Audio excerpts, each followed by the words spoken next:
cross-examination for the defendant.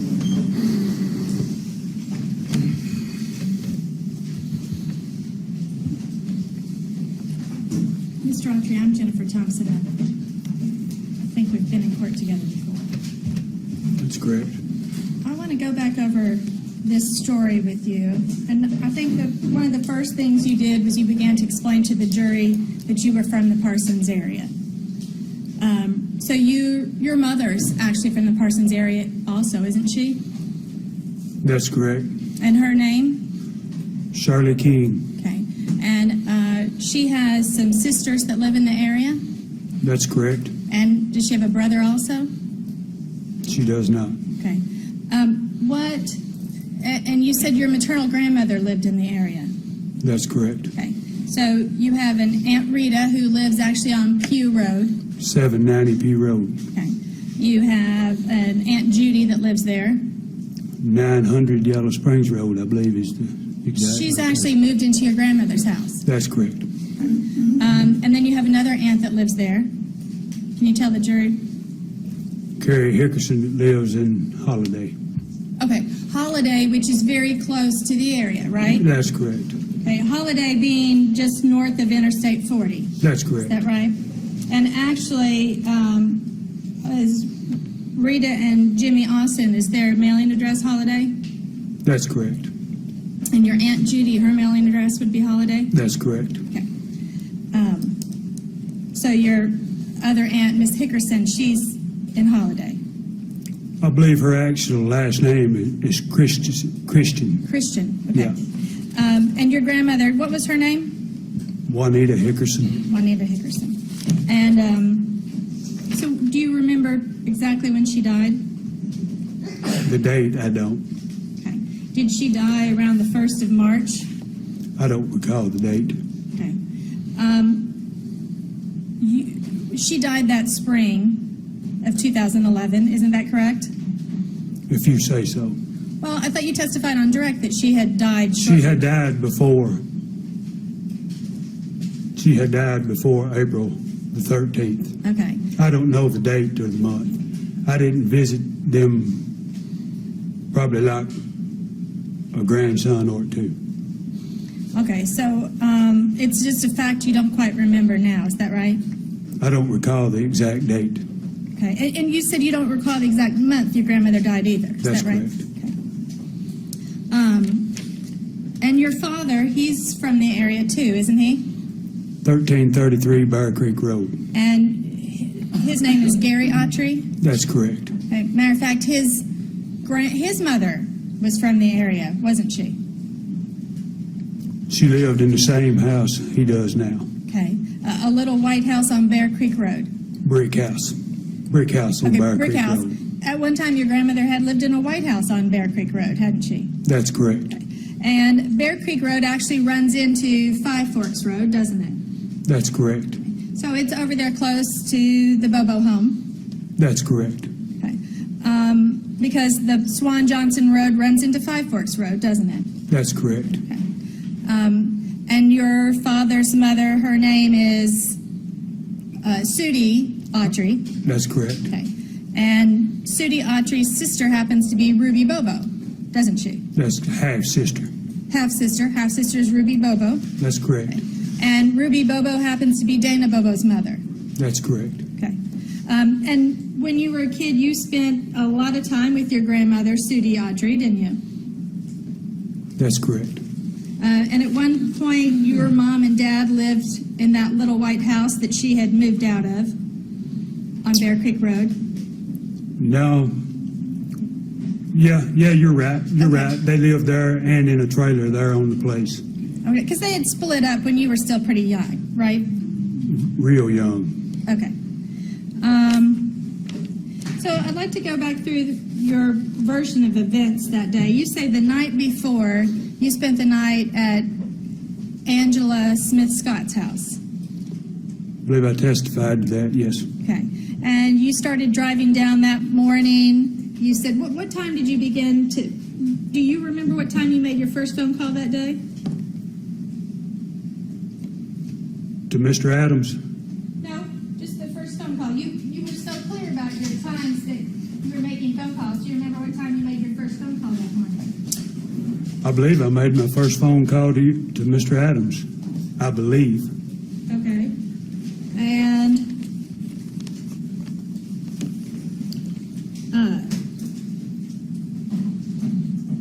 so your first phone, now, would you agree with me there's a little difference between text and telephone calls, right? Yes. And, I mean, when you testified on direct, you were pretty clear about the phone calls that you had made to Mr. Adams. Isn't that right? That's correct. I mean, you testified like that was a clear memory you had and not anything that you were confused or fuzzy in your mind, didn't you? The two conversations was clear. Clear, okay. So that morning, you actually spoke to Angela Scott before you spoke to Mr. Adams. Doesn't that sound about right? It's possible I sent a text. No, I'm talking about a telephone conversation. You had a 2-minute, 32-second telephone conversation with Angela Scott that morning? If your records reflect that, that'll be true. Okay, so it's something you don't quite remember, the phone call that you had with Angela Scott? No, you're right. Okay. And then you called Jay Taylor that morning. I did. You called Jay Taylor before you called Zach Adams, didn't you? If your records show that, that's true. And Jay Taylor is one of the guys you said you did cattle work for, isn't that right? Construction. I'm sorry, construction work for Jay Taylor. That's correct. And when you said that you had jobs that weren't government jobs, does that mean they were jobs that you weren't paying taxes on? That's correct. Okay. You didn't mean that you were actually working for the government? That's correct. You just kind of got paid here and there. Was it usually cash or checks? Contract labor. Okay. And you didn't get any kind of 1099 on that contract labor, did you? I paid no taxes. Okay. Of course, you're aware you're supposed to be paying taxes, aren't you? I suspect so.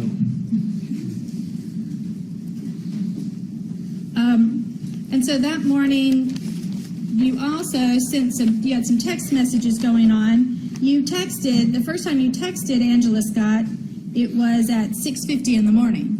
Does that sound about right? If your records show that. Okay. And then you texted her a second time at 6:51 in the morning? If your records show that. Okay. And then she texted you back at scratch that. And then you are the one that first texted Zach at 8:19 in the morning. So you made the first contact with him, is that right? I believe that's what I testified to. Okay. But the first contact you had with him was not a telephone call, it was a text message, wasn't it? If your records reflect that, that's Okay. true. So that's a fact that you don't remember quite so clearly. I was reaching to establish contact. Okay. I don't think the state asked every call that I made that day. She asked, she was precise Okay. in what she asked. And explain to me again why you were going to make contact with Zach Adams. I was looking to purchase a morphine pill. Okay. So why didn't you then just contact him at 6:50 in the morning? As I testified, I went down in the river bottom to give everybody time to wake up and get to moving. But if you really wanted some morphine that morning, why didn't you just go ahead and call him? He might have been awake, right? I guess it's possible, but that's how it played out. You would agree with me that a lot of times people that are on methamphetamines are awake at all times of the day and night. That's true. Okay. And so your idea was to get a morphine pill. How much did you usually pay for morphine pills? $50 for 100 milligram. Okay, and how long would a 100 milligram pill last you? I got 2 shots out of it. 2 shots. So what does 2 shots mean? You had 2, like, servings? Cocktails of methamphetamine? That's correct. And so if you took 1 cocktail of methamphetamine, how long would that last? Not methamphetamine, morphine. It depends on your tolerance. If you're a beginner, it lasts longer. If you're a heavy user, it lasts less. Okay, well, I'm talking about you. I was a heavy user. So how long would it last? The intensity, probably an hour, Okay, and then, maybe less. The How's- effects would carry on, but the intensity of it was probably 45 minutes to an hour. okay, and you shot these up? You shot up your That's morphine? correct. Okay, and did you have your own needle that you used? Syringe? That's correct. Okay. Did you reuse the same syringe each time, or did you get a fresh one? I did it as, if I had access to a new one, I used it. If I had a used one, I used it. Okay. And so goal was to shoot up, you said you had some methamphetamine already? That's correct. Where had you gotten your methamphetamine from? Richie Pinkley. Okay, and when had you gotten your methamphetamine? Maybe a day or so before that. So when you would buy methamphetamine, how much would you usually buy? Depend on the amount I had in my pocket. So at that time when you bought methamphetamine, how much did you have to buy? Maybe a 16th, A 16th? meaning half an 8 ball, Okay, half an 8 ball. How much did that cost you? $150. $150? That's correct. Okay, so, and how long would that last you? A quarter of an 8 ball? Half an 8 ball? It depends on how much you give away and how much you done in one day, but generally speaking, 2 or 3, 4 days. If I was greedy with it, sometimes a week. Okay, and your methamphetamine, you shot that up also? Mixed with the morphine. Okay. So would you do it in the same shot? You'd mix them together and do it in the same That's shot? correct. Yes? That's correct. Okay. So where was it that you had your methamphetamine with you that day? Where did you keep it? I mean, in my pocket. Wrapped up in plastic or? I mean, in a sack in my pocket. You know, Okay. either shirt pocket, pants pocket, or, So what were you wearing that day? well, wearing a pair of Levi's, a pair of Red Wing boots, and a Levi's shirt. Now, did you say probably or you know for sure? I pretty much dressed the same. I knew what I wore. So you have a good memory of what you were wearing that day? Yes, ma'am. And you're saying you dressed the same, that means you wore the same shirt and pants every day? I dressed the same, not with the same clothes, but in the same fashion. I wore Levi's shirts, whether they be cut off or long sleeve from the winter, Levi pants and Red Wing boots, all the time working. Okay. So it just become a custom that that's what I wore throughout the day. Okay, so if you called Jay Taylor that day, that's because you were looking for work with him, isn't that right? If he testified to that, yeah. I mean, I'm asking you, why would you call Jay Taylor?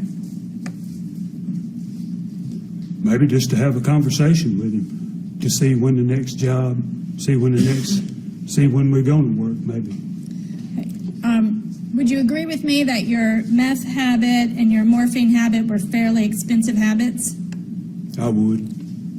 If you have a morphine habit and one pill costs $100 and you get 2 sessions out of it, it wears off after 1 hour, then basically each $100 pill only lasts you a couple, 3-4 hours. I testified that the pill cost $50. Oh, I'm sorry. Okay. It was a 100 milligram pill.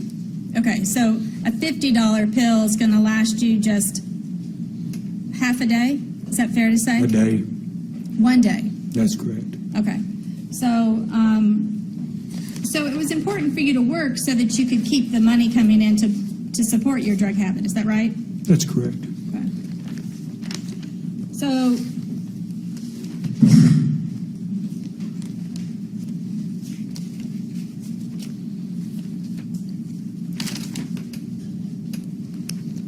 that morning you sent a text to Zach Adams.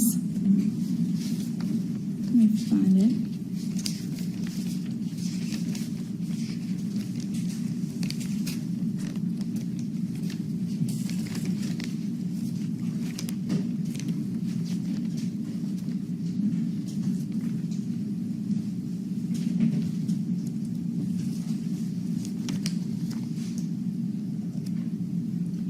8:19, and then you texted him again at you texted Angela Scott at 8:30.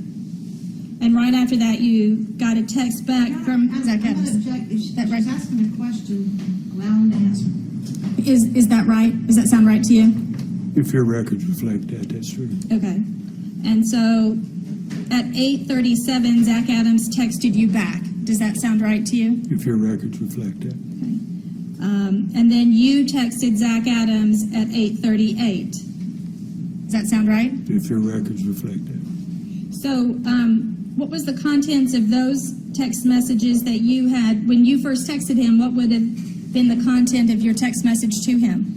I was trying to get a location to meet him where I could get a pill.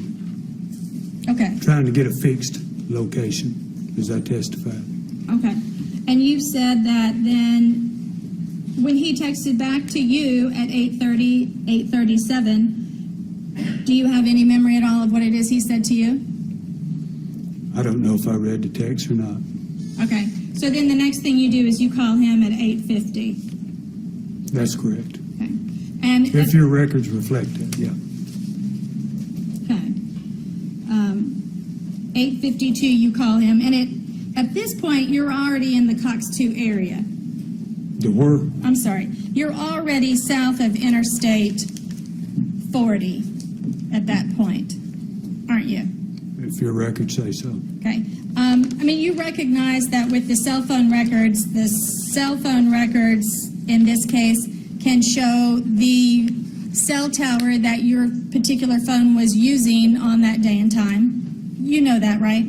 Your Honor, I'm going to object. My objection is, unless she can establish that Jason Autry understands cell phone and that he has some knowledge of how phones bounce off of towers. She can ask.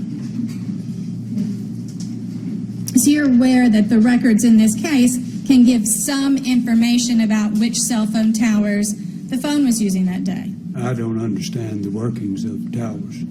Okay. I mean, if you say so, I'm not one to argue it. I mean, Okay. maybe you're more knowledgeable of it than I, but I'm not knowledgeable of it.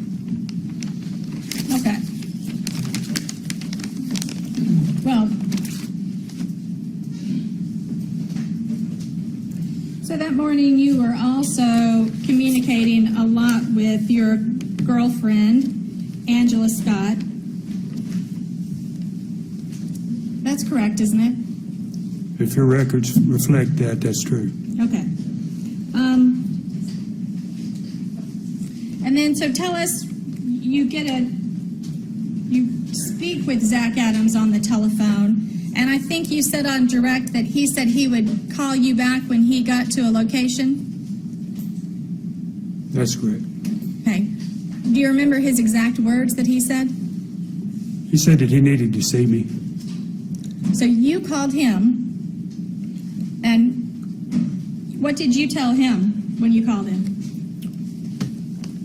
I called him trying to establish a buy on morphine and figure out where they was.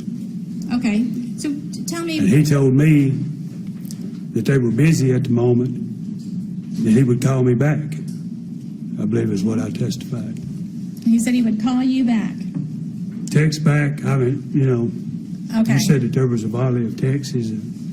But it's clear in your mind that there was a telephone conversation between the two of you. That's And correct. You said, I need to see you. That's correct. And he said he would telephone you back. That's correct. I That just- they were busy.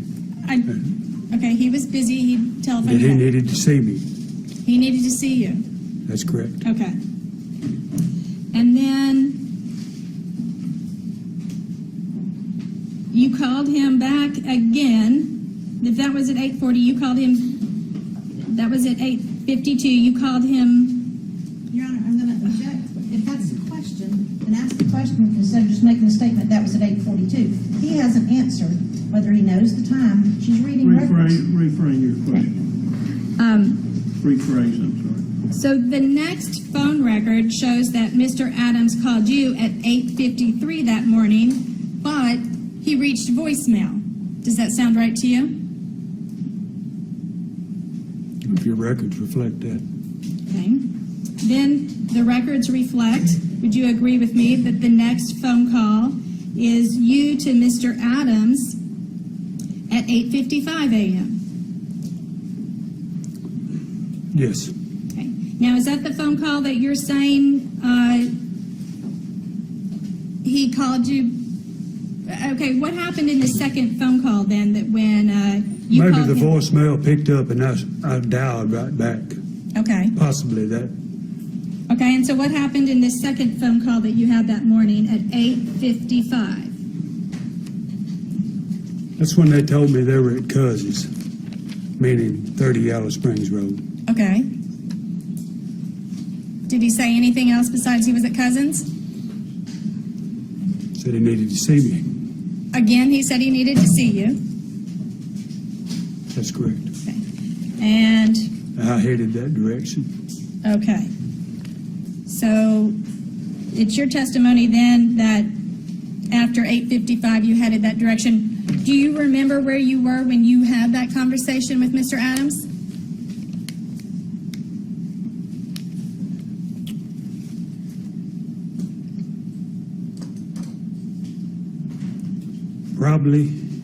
Probably in the general location of the interstate, somewhere in that. Maybe not directly sitting at the interstate, but in that general location. Okay, so how long would it have taken you to get to Shane Austin's trailer? I'm not directly sure. I mean, precisely the minute. Well, can you- 10, 15 minutes maybe. Okay, 10 to 15 minutes. Maybe. You've driven it before. That's correct, but this is 6 years ago. Right, but you have a good memory of a lot of things that happened in this case. That's correct. And there were many times that you went to Shane Austin's trailer. That's correct. And many times you went there from your mother's house. That's correct. And from Angela Scott's house. That's correct. So once you get to the interstate, you can guesstimate how long it would take you to get from, and when you say the interstate, you're talking about 641 and I-40. Well, Isn't that right? I was coming from Birdsong. So you I had, come down Birdsong Road, okay. coming that direction. Explain that to me then. Where would you have been in Birdsong Road? As I testified around 8 o'clock of making a call at Palmer Tool and Die, I got on Birdsong Road and proceeded south over to what you said was Coxburg Road. Okay, so where would you have been at this wildlife refuge? Where is it? That's in Camden. Okay. Is it on the river? It is. Okay. And so it's north of Interstate 40. It is. Is it directly up 641? It's off Highway 70. I believe it's west going into New Johnsonville. Okay. And if I were to provide you with the map a little bit later, you'd be able to point out on the map where this area is that you were that morning? That's correct. Okay.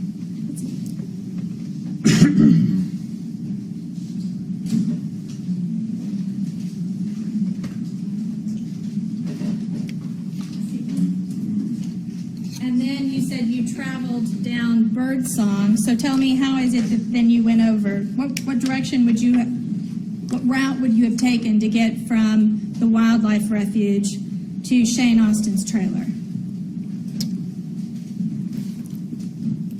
If you leave the refuge, you'd have to get on 70 East to turn by Palmer Tool and Die, that's not Birdsong Road right there. That's a cut through over the Birdsong Road. Birdsong Road runs south from Benton County to Decatur County. Okay. So where's Palmer Tool and Die? It's on 70. Okay. And is it at the intersection of another highway? It's not. Okay, It's an intersection of, there's a road beside of it okay, that cuts through to Birdsong Road. okay. So you would have cut through there, and then where would you have gone next? South on Birdsong Road Okay, toward Decatur County. okay. And then where would you have gone after that? At some point in there, it was determined to where they was, and I proceeded to make my way to 30 Yellow Springs Road. Okay, how did you make your way over there? Maybe through Coxburg West, comes through at Eagle Creek. Your Honor, at this time, I'm gonna object to, when the witness says probably, if he doesn't know, I'm gonna object to him just guessing and speculating about which way he went. And he said that several times about If you this. don't recall, you can say I don't recall. Yes, sir. Do you recall that bit of information that morning about how you got to 30 Yellow Springs Road? At Eagle Creek, on Birdsong Road, I cut through and headed toward the interstate at 641. Okay, At Eagle Creek, that's Coxburg Road. okay, There's a Coxburg Road north, there's a Coxburg Road west. There's several Coxburg roads. okay.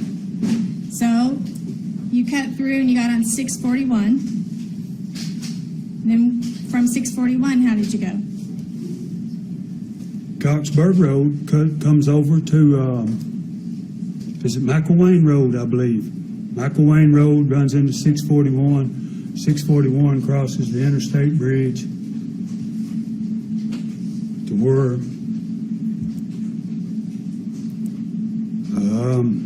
I can't think of the name of the road. It comes out beside my grandmother's. Hohammer Road, it may be. Hohammer Road comes out at Yellow Springs Road. Take a right. 30 Yellow Springs is 1 mile away. That's Okay. the route. Okay, very good. And so, do you have an estimate of what time you reached Shane Austin's trailer? After 9. After 9 o'clock. Okay. So when you got there, you said you see the white Nissan pickup truck parked down by the trailer. That's correct. And you said there's a gate there. I'm assuming the gate is closed because they have a dead body on the other side? The gate was open. The gate was open, okay. You have a specific memory of that? I mean, the gate was open. Okay. I mean, And so you go in, what do you do next? I pull up behind the white Nissan 4x4, step out, I view a fire burning, large fire, Dylan Adams standing at the door without a shirt on, Shane Austin running around hollering, y'all need to hurry up and get the goddamn hell out of here. We gotta, I don't want you to say any hearsay. She asked a question. No, I didn't. I didn't say ask what people said. I said, what did you do Gentleman next? describing the scene, he can't go into hearsay. Okay, so, and you said, describe this burn barrel to me. describe the burn barrel, Yes. 55-gallon barrel with all the paint off of it, with flames shooting out the top of it, 3 to 4 foot high, Flames are 3 to 4 feet high? with a strong smell of fuel and the components of meth burning in the air. Okay.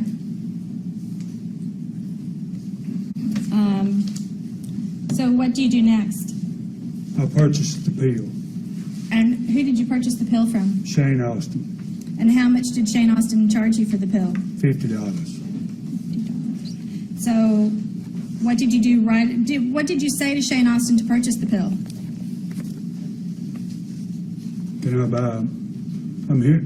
Can Can I buy a pill? Can I get the pill? I'm ready to get high. And did you know for sure he would have one? I did. How did you know he would have one? In the conversations that we had With Zach? with Zach, and I may have even had some conversations through texting back and forth with him. So you think that maybe... I knew they were together, Right. is what I'm getting at. So you have a memory of texting Shane Austin that morning about pills? That's correct. Okay. And so, you What knew, you knew one would be available. Once I was told that they were at Cuz's house, I mean, Now you this noticed, is self-explanatory. okay, you noticed the body in the back of the truck right when you pulled up, isn't that right? That's incorrect. So you didn't notice that there was a body in the back of the truck? I purchased the pill and went and got high, Okay. and then come back and asked Mr. Adams what he needed assistance with. At that time, he said, burying this body. And I told him that I said, God damn, I ain't know about little Joe. And he said, Jason, it's not JoJo, it's Holly Bobo. Okay, I'd like to pass up a piece of blank paper to you. Can you please sketch for me what it would have looked like that day? I can get you a pen. Yeah, What the scene looked like that day, where the trailer was, where the car. Let me get you a smaller pen than that. Where the Nissan truck was, where the burn barrel was. You want my view from the road. Yes, what you see when you pull up from the driveway. Do you want this in great detail or just Well, a sketch? Yes, I'd like it in enough detail that it includes where the burn barrel is, where the gate is, where the cars are. Wait a minute, the trailer, burn barrel.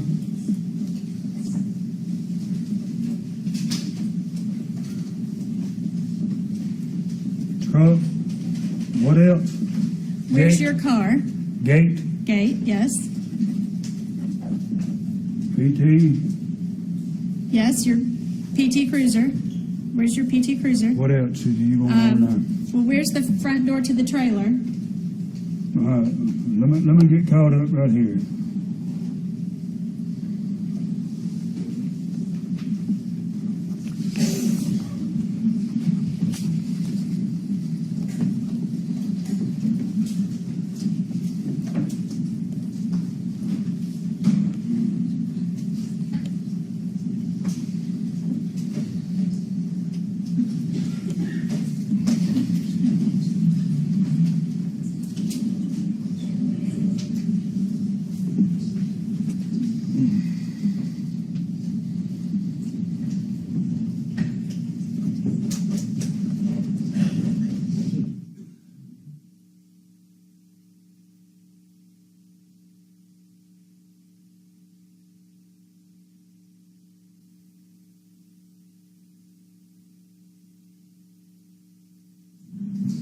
Yes, the front door to the trailer.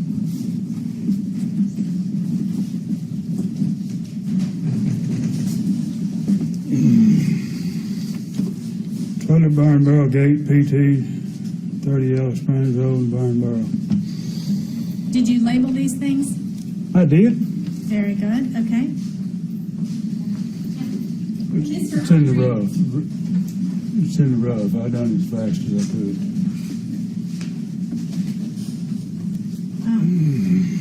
Now, Mr. Autry, you're aware that I had wanted to meet with you before trial, aren't you?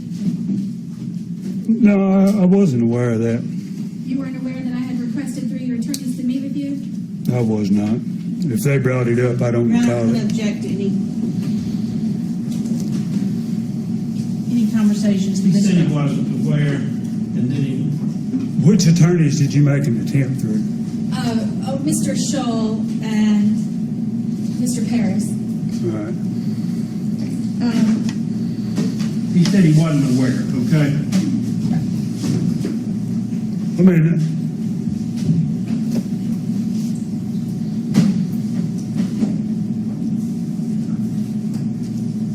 Here, my old worker. Okay, so here's the road, Yellow Springs Road, right here. That's correct. And then here's the gate. It blocks the driveway. That was open. Okay. Here's where you've parked your PT Cruiser is the last That's part correct. in. And then here's where the pickup truck is. Generally, that's correct. So the pickup truck would have been somewhat sideways to you, is that right?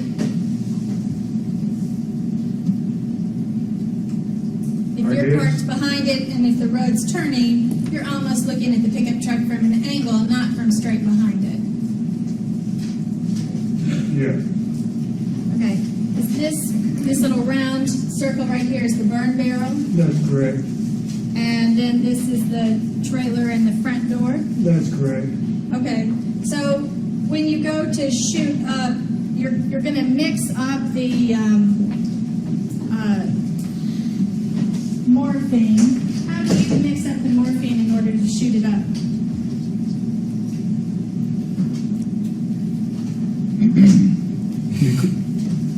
You crush it, squirt water on it, heat it,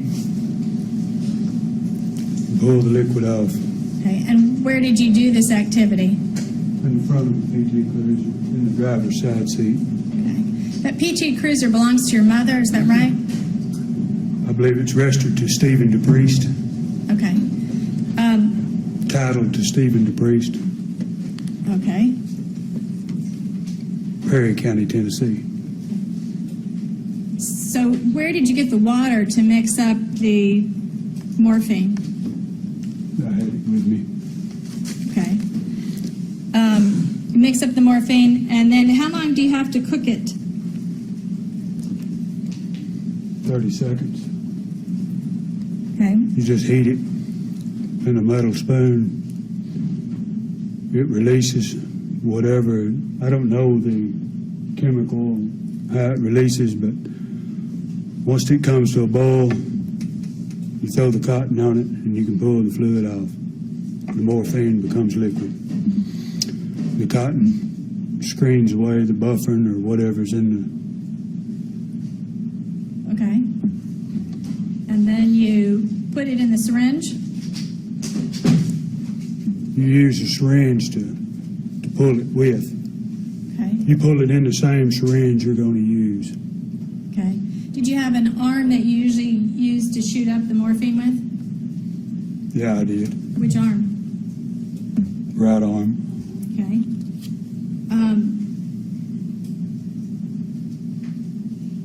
So you said it makes 2 shots worth. So does that mean you just use half of the syringe at that time? I used half of the peel. Okay. So you have the other half still left for later. That's correct. So how long do you sit in your car now once you've had you've injected the morphine? The entire process, less than 10 minutes. Do you cook the morphine and the meth together in the spoon? You do not.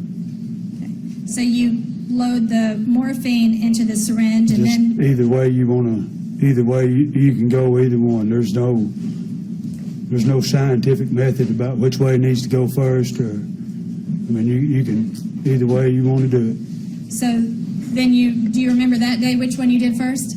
I do not. Okay. My goal was to get it in the arm. So how long did you say you sat there after you injected yourself? I think I testified that the entire process lasted about 10 minutes. So can you estimate for me now about what time it is that you're finished sitting there and getting high? Once that euphoria kicked in,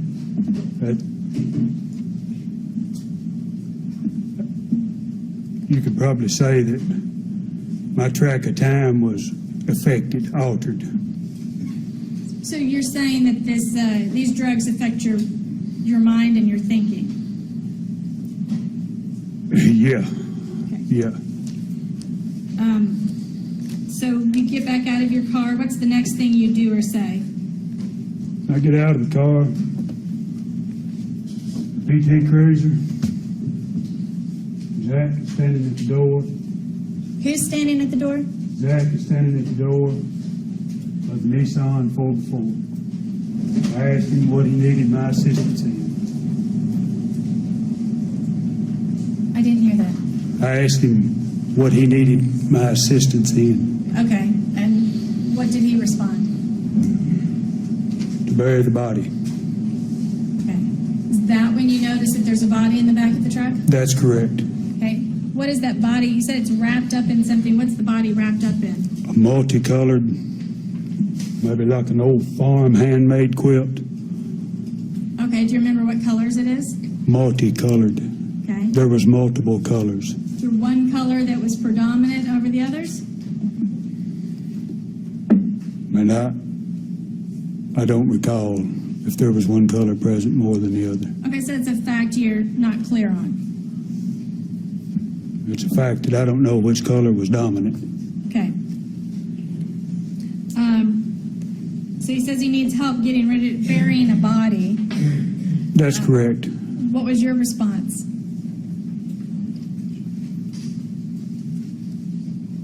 I made a statement that I hated little JoJo had been killed.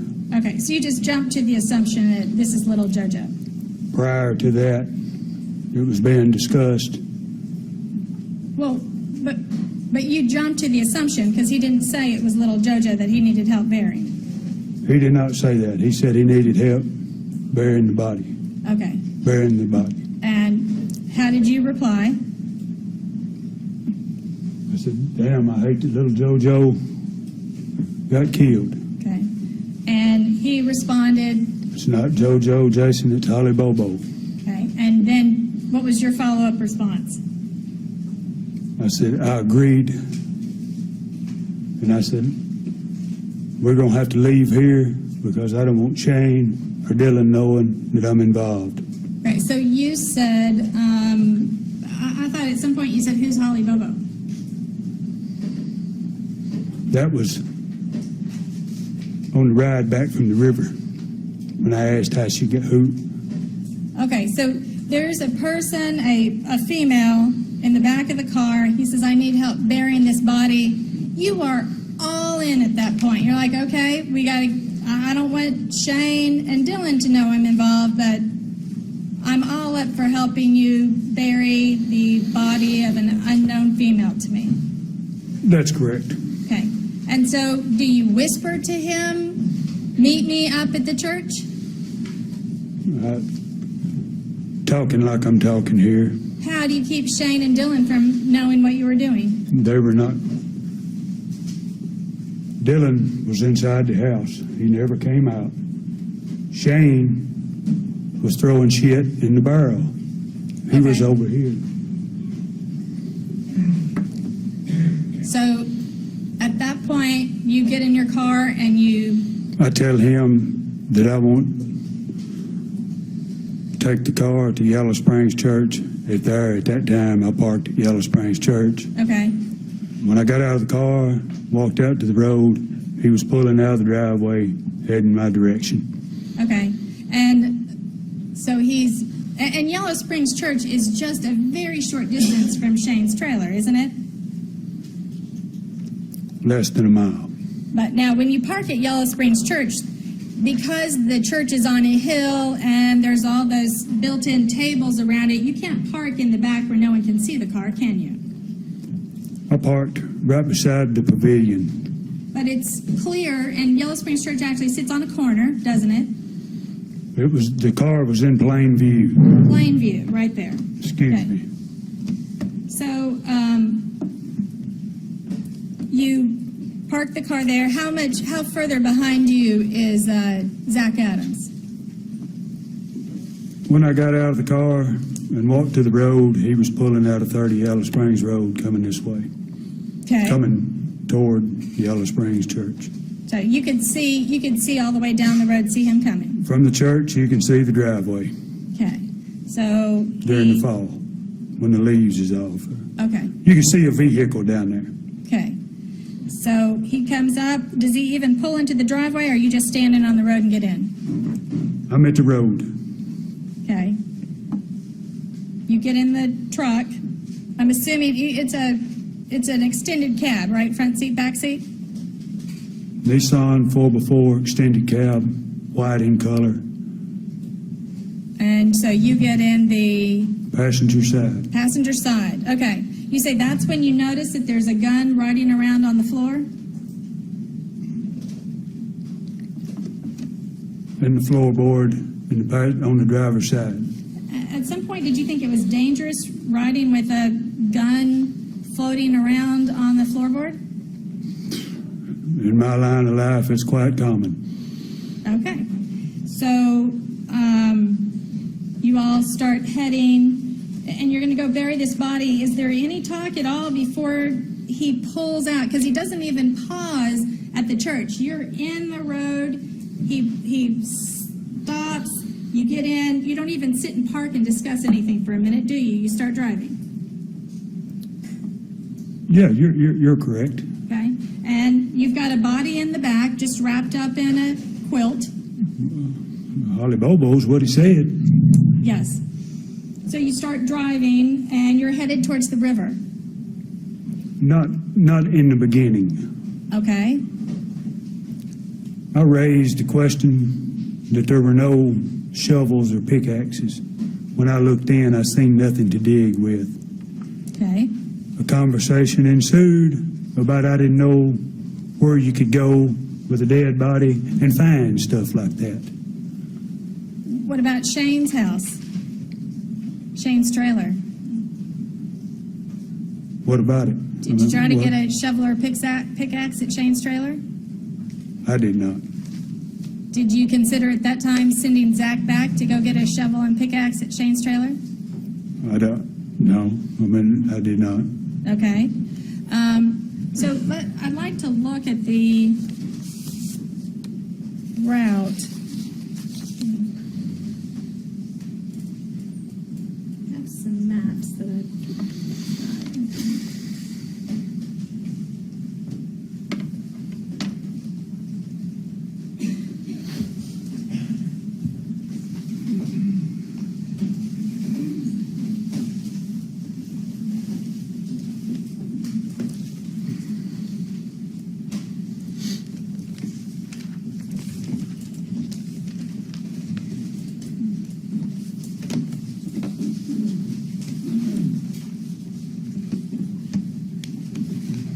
this time, can we take this diagram that he's made and have it marked as an exhibit? I'd like to The 183. have it admitted.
to just show here, show you a map here. This is, it starts with Pew Road. So after you leave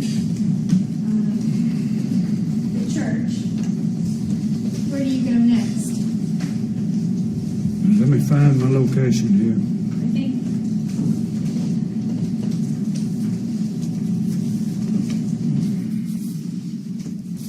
I don't think the church is going to be on there. Do you want me to trail that with the pen Sure, that you gave me sure, yes. to the best of my ability?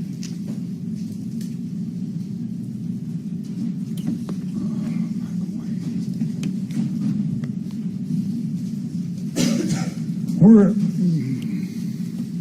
can I ask the question? Yes. Where do you want me to start? Yeah, here, I found one right here. I don't understand where north, south, east, and west. I believe I've got a pretty good idea what's. How about we start with this map, because this map is going to have Yellow Springs Road on it. Yellow Springs Road is going to be around over in here. Whereabouts? Let's see. Here's Yellow Springs Road, and here's Pew Road. So the church will be right there at that intersection. So you're saying right here is the church at the forks of the road? Well, because it's at the corner of Pew Road and Yellow Springs Road, right? Where the road kind of forks there. Well, no, we're actually at 30 Yellow Springs Road. Saying right here is the church at the forks of the road. Well, because it's at the corner of Pew Road and Yellow Springs Road, right? Where the road kind of forks there. Well, no, we're actually at 30 Yellow Springs Road right here, just where you said, because Charlie Daughtery runs into Pew Road and Yellow Springs. Conversation. That you have in the car with Mr. Adams, and you say, do you say, where's the shovel?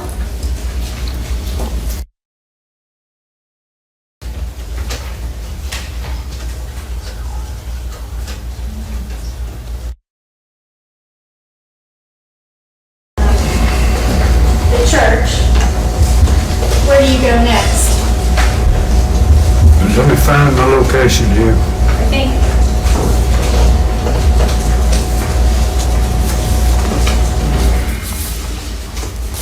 I don't think the church is going to be on there. Do you want me to trail that with the pen Sure, that you gave me sure, yes. to the best of my ability?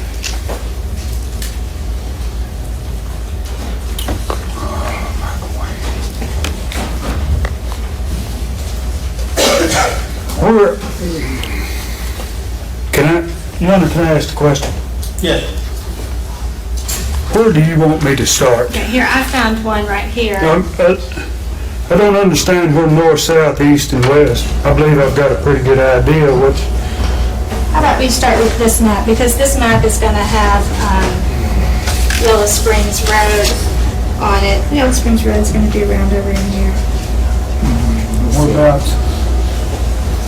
Let's see. Here's Yellow Springs Road, and here's Pew Road, so the church will be right there at that intersection. So you're saying right here is the church at the forks of the road? Well, because it's at the corner of Pew Road and Yellow Springs Road, right? Where the road kind of forks there.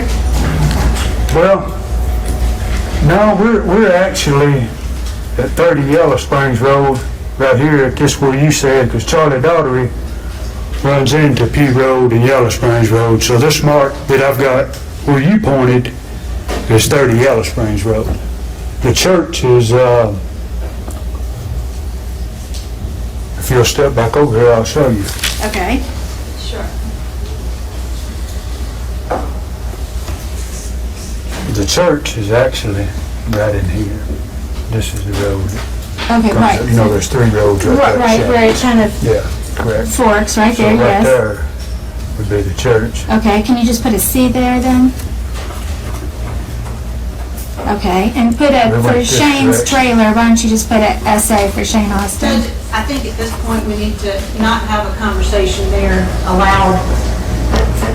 If she wants him to make certain marks, let's do it in the form of a legit request. And Well, would it be possible for him to sit over by the projector and he can make marks on the map as the jury can see? Any problem with that? No. Mr. Autry, you can step down. Yes, sir. I've got what, There's a chair right there by the projector. You put the piece of paper on the projector. It will reflect in the same direction it's put on. right there is wrap house, church. Or you can, if you'll just sit down, you can even point. Where's the horn? No, I mean point with your finger, even. No, you can sit over here. you can point on the overhead. You can actually use your finger on the overhead. Okay, I'm sorry. Confused. You don't even have to look at the screen. You don't have to look at the screen. You can just look right there at the paper. Okay. So will you point to Shane's trailer for me? Okay, and then point to the church. Okay, so when you're in the pickup with Mr.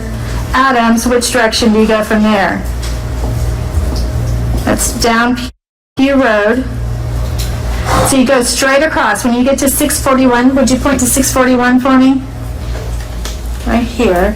So you're gonna go straight across 641, and that's Ducktown Road, isn't it? Duck Farm Road. Duck Farm Road. So when you're on Duck Farm Road, then my map runs out, and I have an extension of that.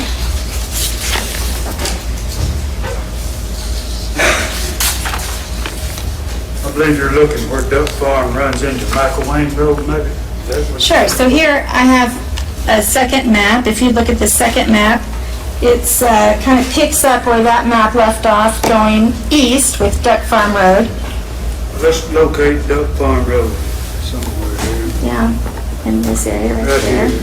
Okay, you can move that all the way onto the screen so the jury can see where you're pointing. Okay, can I go ahead and map out the route on this page? Sure.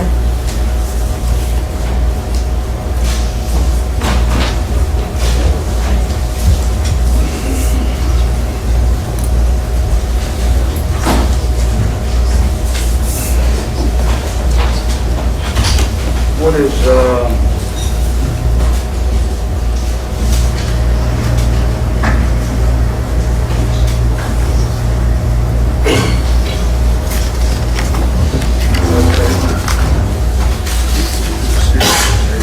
run over here.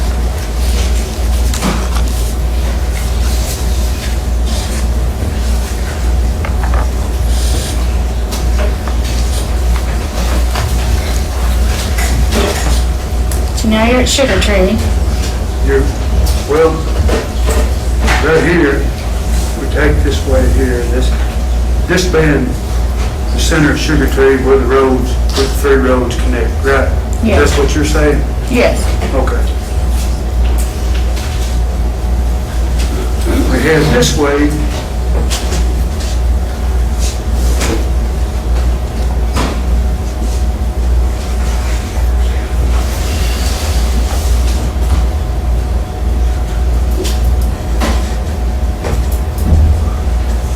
Okay, let me pass you the next map. Or what road are you on now? Are you on Morgan Creek Road?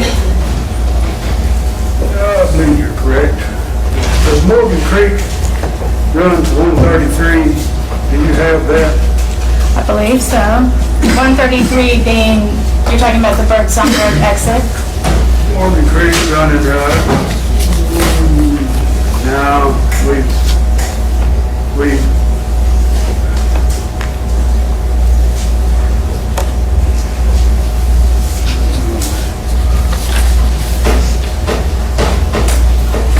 this is,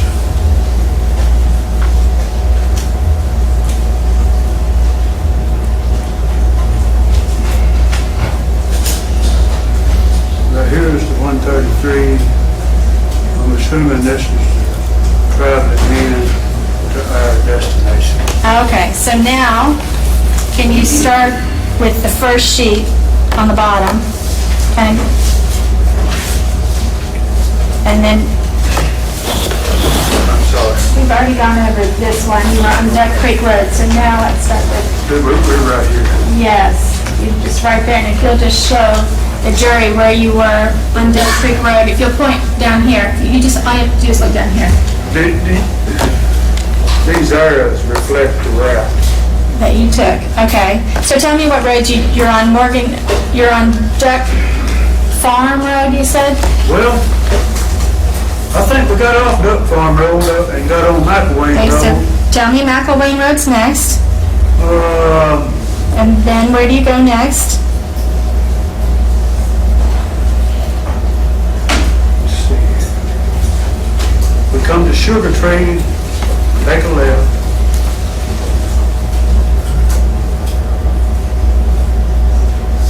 We go over Morgan Creek Road, over to Birdsong Road. Okay. And then, let's see the next sheet of paper, because,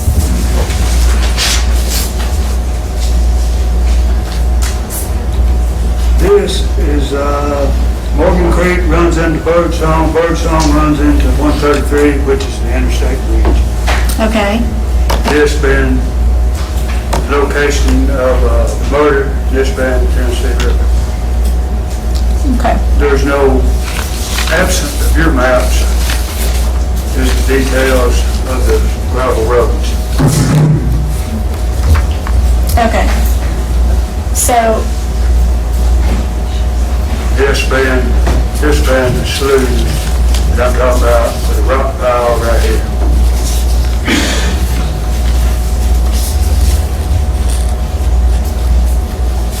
so I'll pass you this, because this is a satellite image, It's probably a little bit. and so you can see it's Ward Hill Road that you turn on to get over to the river, right?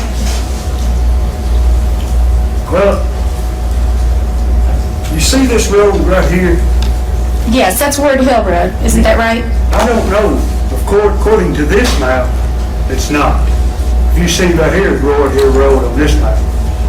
So right here on this map is Ward Hill Road, according to what you got. Would you agree with me that right around in this area on Ward Hill Road, there's a big gate and a road that goes off to the left-hand side? I would. And that gate is closed actually between November the 15th and March the 15th.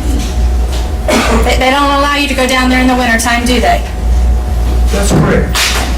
And so you have to turn there, you go left, and that's when you snake around through the water right there. You kind of go over this way, and then you meet up with this road right here, and you snake around, don't you? That's incorrect. At 133, right there on the bridge, the gravel road runs parallel with road. It doesn't snake around off on Ward Road. You go to Ward Road when you get to the bottom and take a right, I'm assuming. Right. This road right here runs all the way, this road right here runs all the way parallel, all the way up to 133. Ward Road, back up here, snakes off and goes to the ground. Okay. So, This is just you're really too far. You really should have drew down a little bit further if you wanted to be precise, in my opinion. okay, there's an even closer one. That's correct. Right here would be, this is Interstate 40, Tennessee River Bridge, where Jason stood, looked down the street, where the truck pulled around, unloaded the body, where the shot went. Right here. Right. So, and this area right here is all water. It's, like you said, it's a slough, right? This area here is water This is a slough. slough, this is a slough with Tennessee River being right in here. And there's actually a small area, a small pipe that goes under the road right here, you can drive over between Exactly these right. two sloughs. That's right. Okay. And then, if you go down further over here, there's more riprap over in this area, isn't there? This whole bank is underneath this green is riprap, Yes. And then, even all the way around. yes, more riprap there. Yeah. And, Even riprap over here for flood control and washing. sure. And that's because the water levels there vary a lot. It can flood that area, and sometimes in the winter when they let the water down, the whole area is dry. Isn't that right? This is never dry. I've never seen this dry. But it's closed in the wintertime. You said from September to April. Is that what you November said? November. to March. November to March, I'm sorry. And then, even if you go further on that little road right there, you go, here's where you're saying everything occurred. You can actually go further, you can actually get all the way to the deep part of the channel over here, can't you? That's correct. Right here is where I said that we turned around, looked at the beach, and headed back this way. Right here is where the murder occurred. Okay. Right here, colors that you testified, that you stated. Right here's riprap, here's riprap, here's riprap. Right here's this mountain. And this is all slough. Matter of fact, you can see some trees stumps sticking out over here, can't you? You're absolutely correct, both sides. Both sides, tree stumps where it's been flooded and initially there had been trees. Is that right? Originally, there was a tie yard there back in the day. Yes. That's the name of it, is tie yard. Yes. And so this whole area has one road in, one road out. Would you agree with me on that? 100%. So it's, and that road that we're looking at, this whole gravel road, it is a very narrow gravel road. It's not a wide, Wide enough for two vehicles, maybe. but they have to go slowly when they meet. If you're coming down there and you meet another car, you have to go pretty slowly because you would agree with me, there's not any shoulder on either side of the gravel road. You're correct. Okay. That was kind of question where you made a statement followed by a question. You might break things up and ask direct questions, please. Yes, Your Honor. So there's no shoulder on that road, is there? No, ma'am. Okay. This is a better view of it right here. You can see there's very little room, there's enough for two cars to pass safely without scrubbing mirrors, doors, bolt, you can pull a bolt trailer through there. There's enough room to safely passage. There's no, you gotta stop and get out and watch or nothing like that. There's enough room for safe passage. Okay. So you said you were in the car. Now that we got the map down on how you got there, you say that you're in the car and you are, at first you take note, you're back at the church, you're leaving the church, you take note that you have no pickaxe or shovel.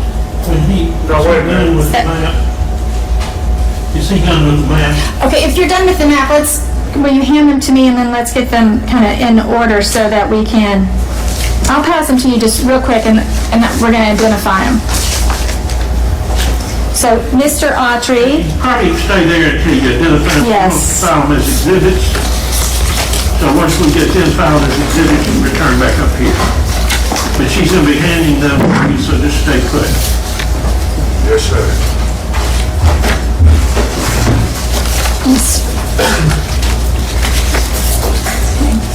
I'm going to start with this first one that you had. That's the one with Shane's trailer on it. Would you just mark that as a number 1 and put your initials on it? Okay. Then the second map is the one that goes across Duck Farm Road. Initially, Yes, please. The third one is the one that goes from Duck Farm Road, or Sugar Tree, to the lake. Then we have our satellite pictures.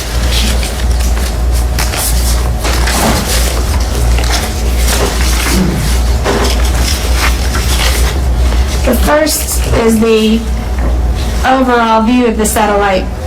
What number is this next page? This would be 4. 4 is a big view of the satellite picture.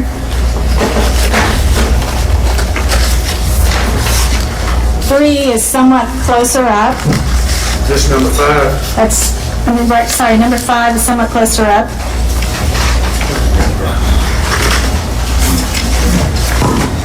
6 is even closer.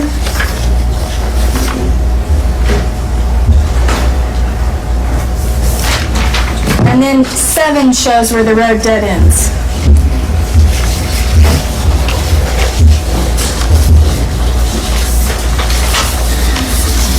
Thank you, sir. Are you done with it down there? Yes, sir. All right.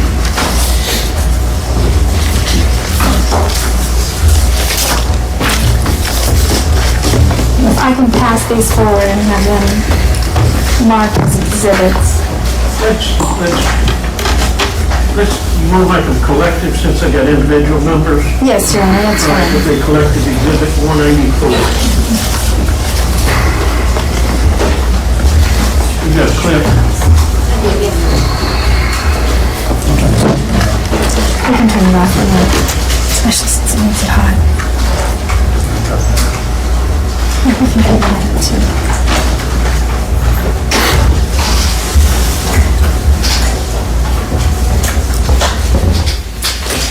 Now, Mr. Autry, would you agree with me that it takes a good 30 minutes to get from Shane Austin's trailer using the back roads to get over there to the river? No, I wouldn't agree to that. Would you agree it takes 25 minutes? You would have to factor in time and speed and, how fast was we going? I don't know, I would agree that the time span was 15 to 30 minutes. Okay, 15 to 30 minutes. I would agree to that. Okay, so we have you back at the Yellow Springs Church. It's the Yellow Springs Methodist Church. Is that correct? That's correct. Okay. So we have you there. You're driving away from there, and you're discussing the fact that there's no shovel and pickaxe. But Mr. Adams is driving. You haven't discussed yet where you're going? No, ma'am. Okay. I'm assuming your client had done figured that out, So, under the assumption. but I thought it was your suggestion that you could gut a body and put it in the river to float. You're the one that came up with that idea. It was. It was not my idea to dig a hole or bury. Okay. So, was there discussion between the two of you that you were going to initially bury the body at the Tennessee River? That was no. No. Okay. What was the discussion initially? The question was will you help me bury this body? There was Okay. no destination set, no place or nothing else. I assumed that I was getting into a vehicle and going to a predestined location. Okay. So how soon after you start driving do you realize there's not a predestined location? We went across from P Road. So can you remember, at the best of your memory, what that conversation is like? Which conversation? That you have in the car with Mr. Adams and you say, do you say, where's the shovel?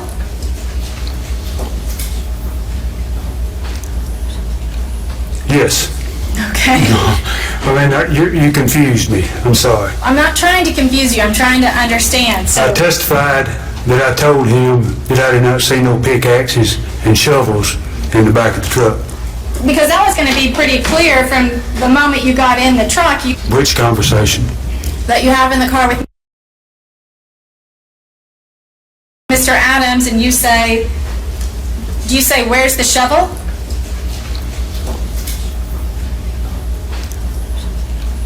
Yes. Okay.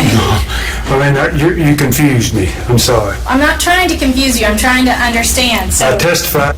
at some point, you drove by Mr. Adams' house, or very close to Mr. Adams' house. Did you think about going there to get a shovel or pickaxe? I wasn't driving. I mean, Did you make that suggestion? I did not. Okay. So before you get across 641 and the road name changes from Pugh Road to Duck Farm Road, what has been the conversation at that point that now you know you're not going to go bury the body?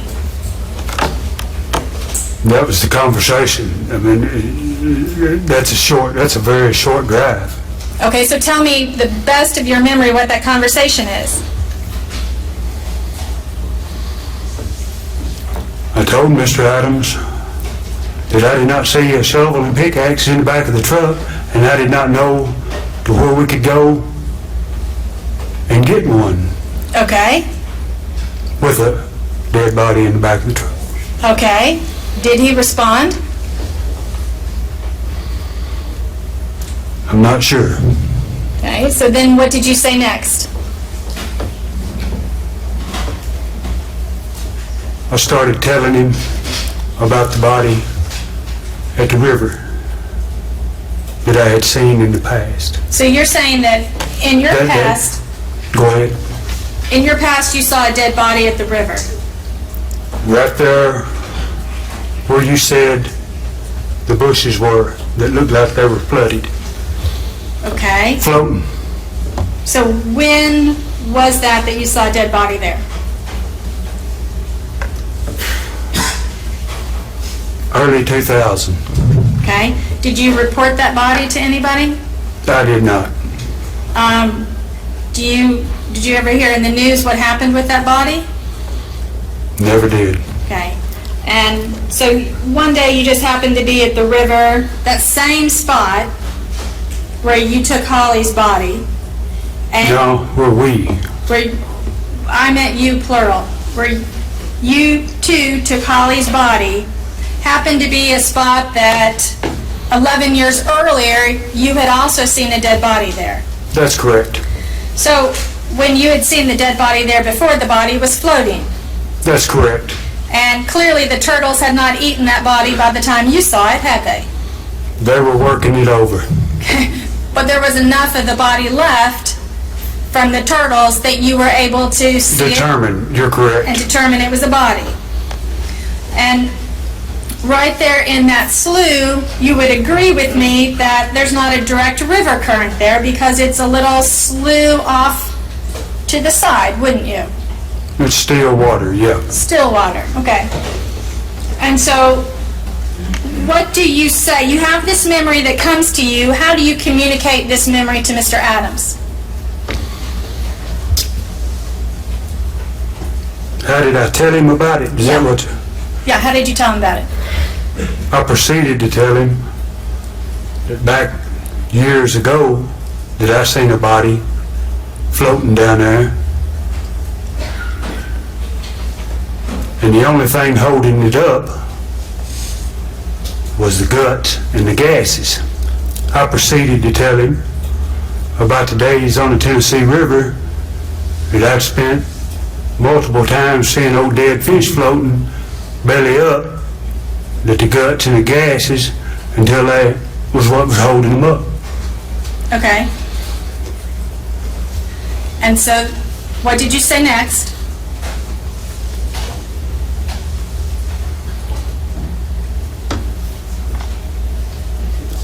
We began a course that direction. So, There was never a let's go down there and do it type of moment. That's just where we ended up.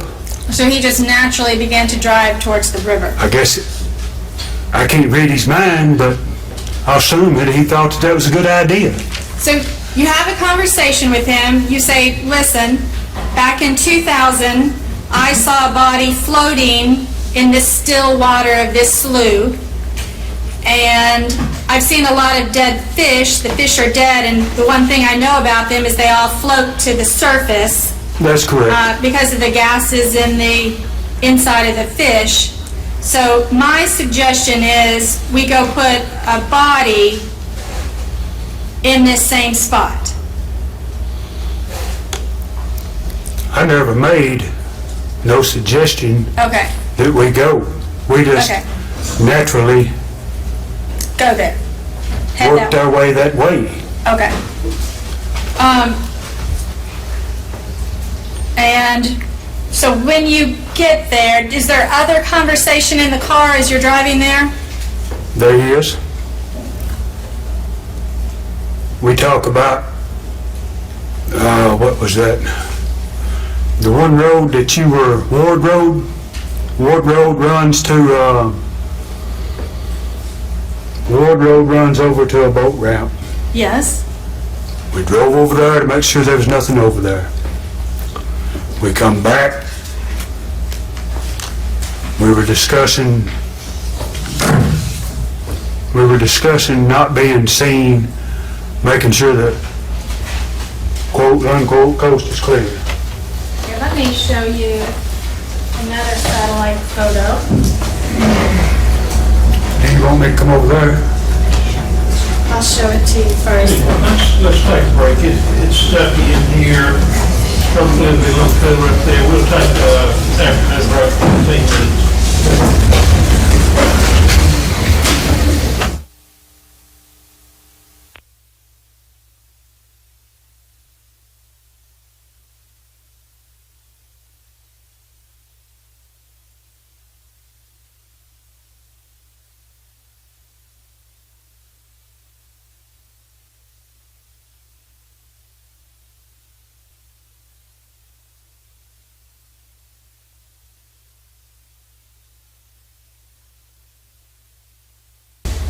That's correct. All right, and do you see Ward Hill Road on that map?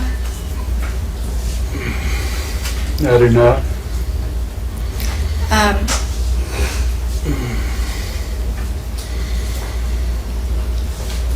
I do not. I mean, this map's not big enough. It's not like the... Can you show me?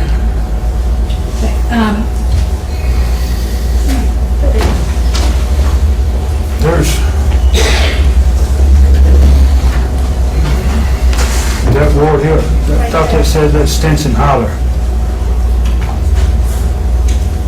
This map says Stinson Holler. Okay. Is that down where, do you see where the boat dock is that you were talking about? Is this right here where is this what you're calling the boat dock right here? Well, I'm asking you if you see the boat dock where you were talking about.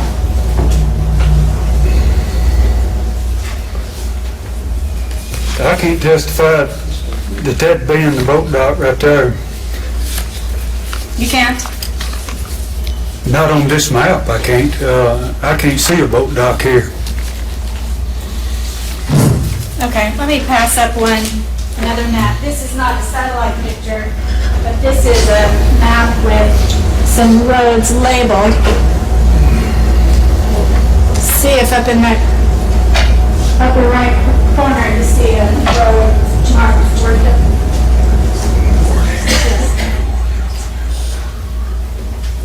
I do. Now, if you look at that map and compare it to the satellite picture, can you tell in the satellite picture where that same? If this is the location where the state or federal, whatever it is, boat ramp is, if this is it, then that's where it is. I mean, I cannot see a boat ramp here. Right, but do you see where a road is marked Ward Hill? I do. Okay. Now, when you look at the other map, on the other map, can you see where that same road is but enlarged? It says Stinson Holler. Okay. Does it look like it's the same road there?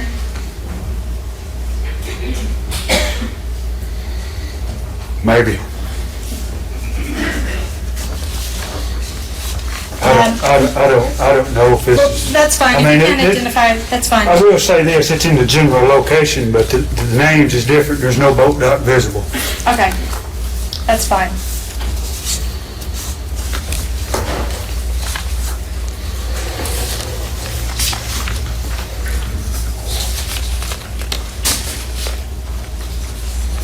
I had a group of maps I wanted to pass to you. No, this one code.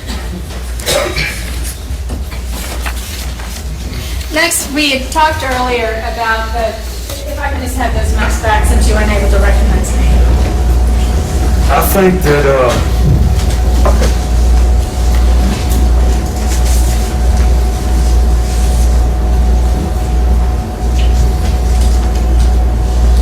Let me just pass a map up to you. Now, I'm not familiar with this Camden Wildlife Refuge that you were talking about. Is it anywhere on that map? Highway 70, Camden Landing. Bay Road.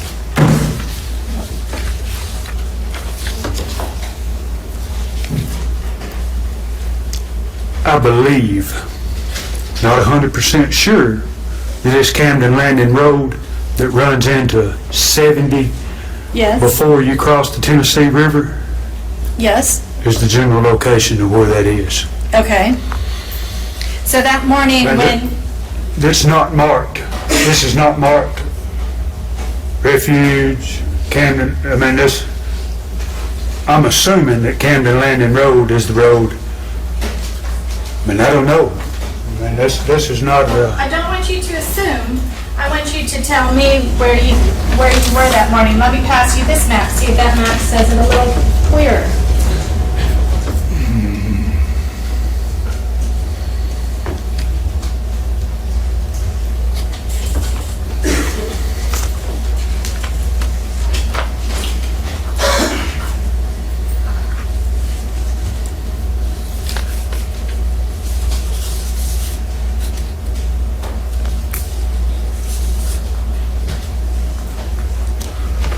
this is just a replica of the one you sent up here that has no more information than it did. This has Okay. 70 Road with Camden Landing Road, except it's just in a different location on the map, is all it is. Okay.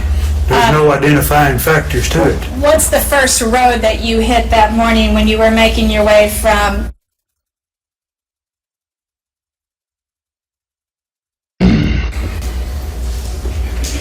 You would have to know the name of the road beside Palmer, Tool, and Die. Okay, do you know the name of the road besides Palmer, Tool, and Die? I do not.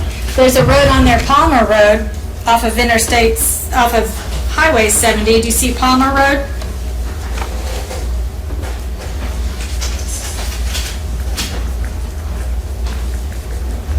I do. And that Palmer Road goes down to Birdsong Road. Is that how you said you were going? Caps Road also makes that. There's a couple different roads there. Well, I'm assuming that Palmer's Tool and Die is on Palmer Road. I mean, if that's what you're looking for. I'm testifying that I don't know the name of the road that runs beside Palmer Tool and Die, but there is two routes here. One's Cap Road and one's Palmer Road, so I took one of those roads. okay. You took one of those, so you don't even have a memory that morning of which road you took? I do have a memory of which road I took, the road that runs beside Palmer Tool and Die. Okay, What I don't know is if it's Palmer Road or Caps Road. okay, and you can't find it on that map? I pointed to both of them right here. Okay. If Well, will you you mark want me to them? mark it, Yes, please. can I have a pen? Let me find it.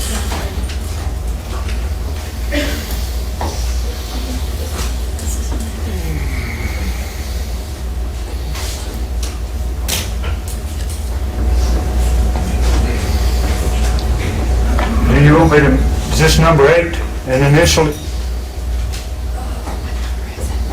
Yes, number 8.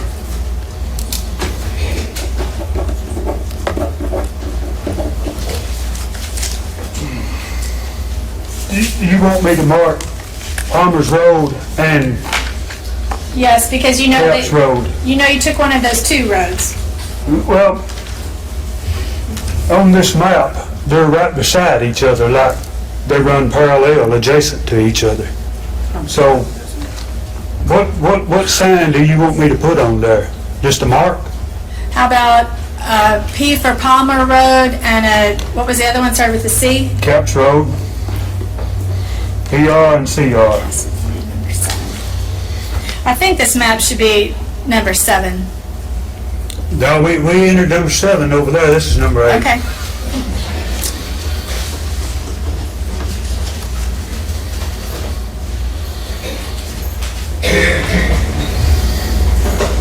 Did you finish marking your route that you took that morning?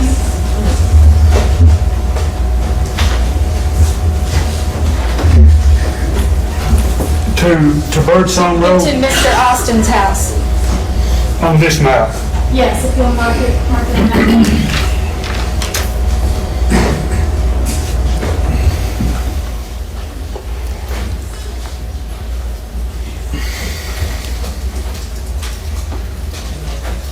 Do you need a second part of a map to continue? I do, and the southern part of this map would be 191, no, yeah. I need 191 south, Birdsong Road.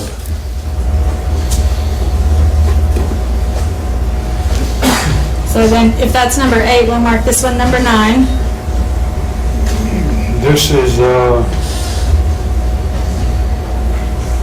is not consistent with what I'm needing. Okay. How about this one? This one is even further Do south. you want this in number 9? No, the next one that's going to be helpful. It's going to be number 9. Oh.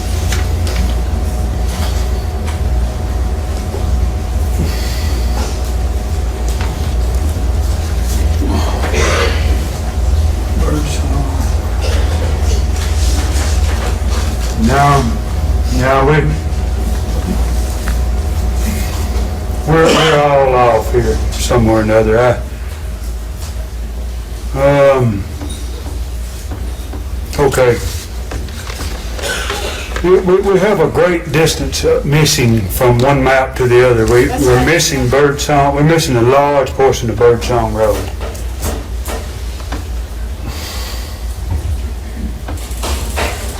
Okay, now this looks like right here, maybe this is number 9. Damn. Birdsong Road down to...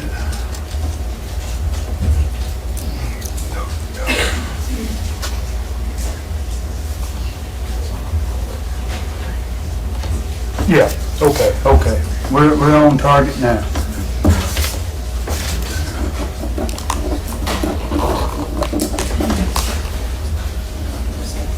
Into Eagle Creek Road. Eagle Creek to Coxburg. Coxburg to Rockport. Rockport to 192.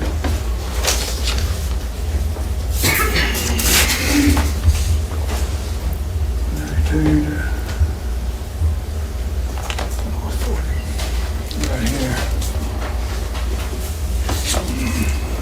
We need, if we're going all the way to Austin, we need more maps.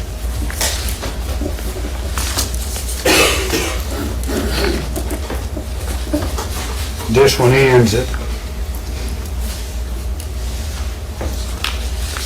Can you look at the other 2 I gave you?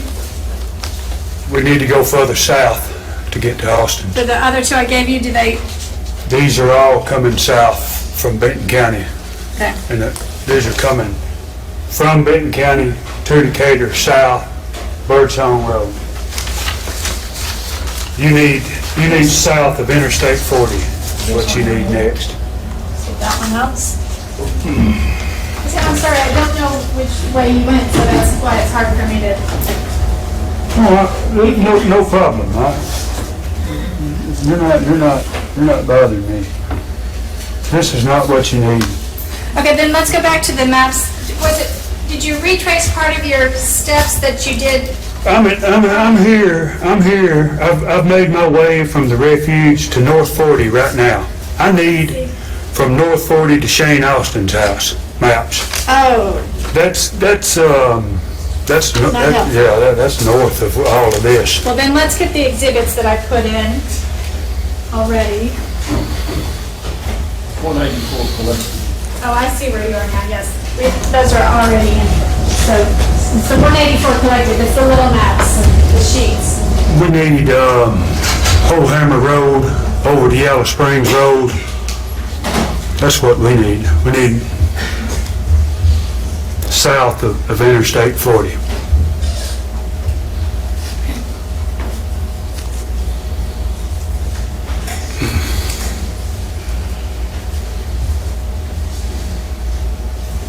Let me pass you what you marked as number 2.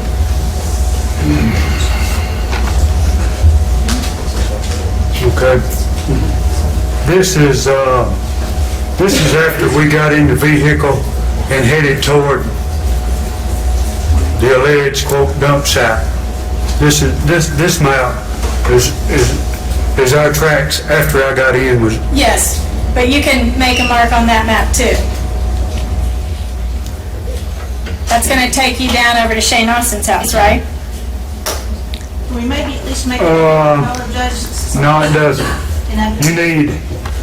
You need Whole Hammer Road, P Road, and Yellow Springs Road. That's what you need here. We're right here, see, this is Duck Farm Road. But you didn't get from here, you can go over to here to P Road, and then I'll hand you the second map. But I stopped on this map right here.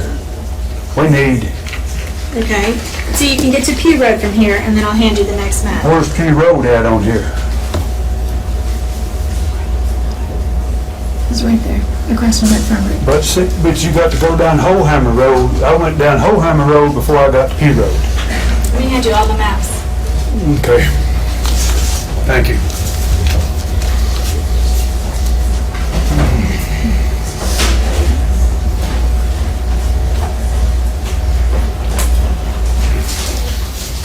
Do you see it?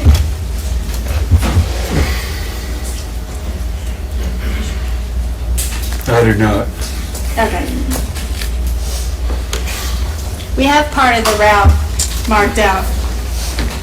Hold on, let's don't, I don't know, if you had the east view of this map right here, the eastern view, meaning this portion here, Western view. western view, eastern view, I'm sorry, Okay. that would be what we need to pinpoint the exact location. Okay. Let's go over what you have.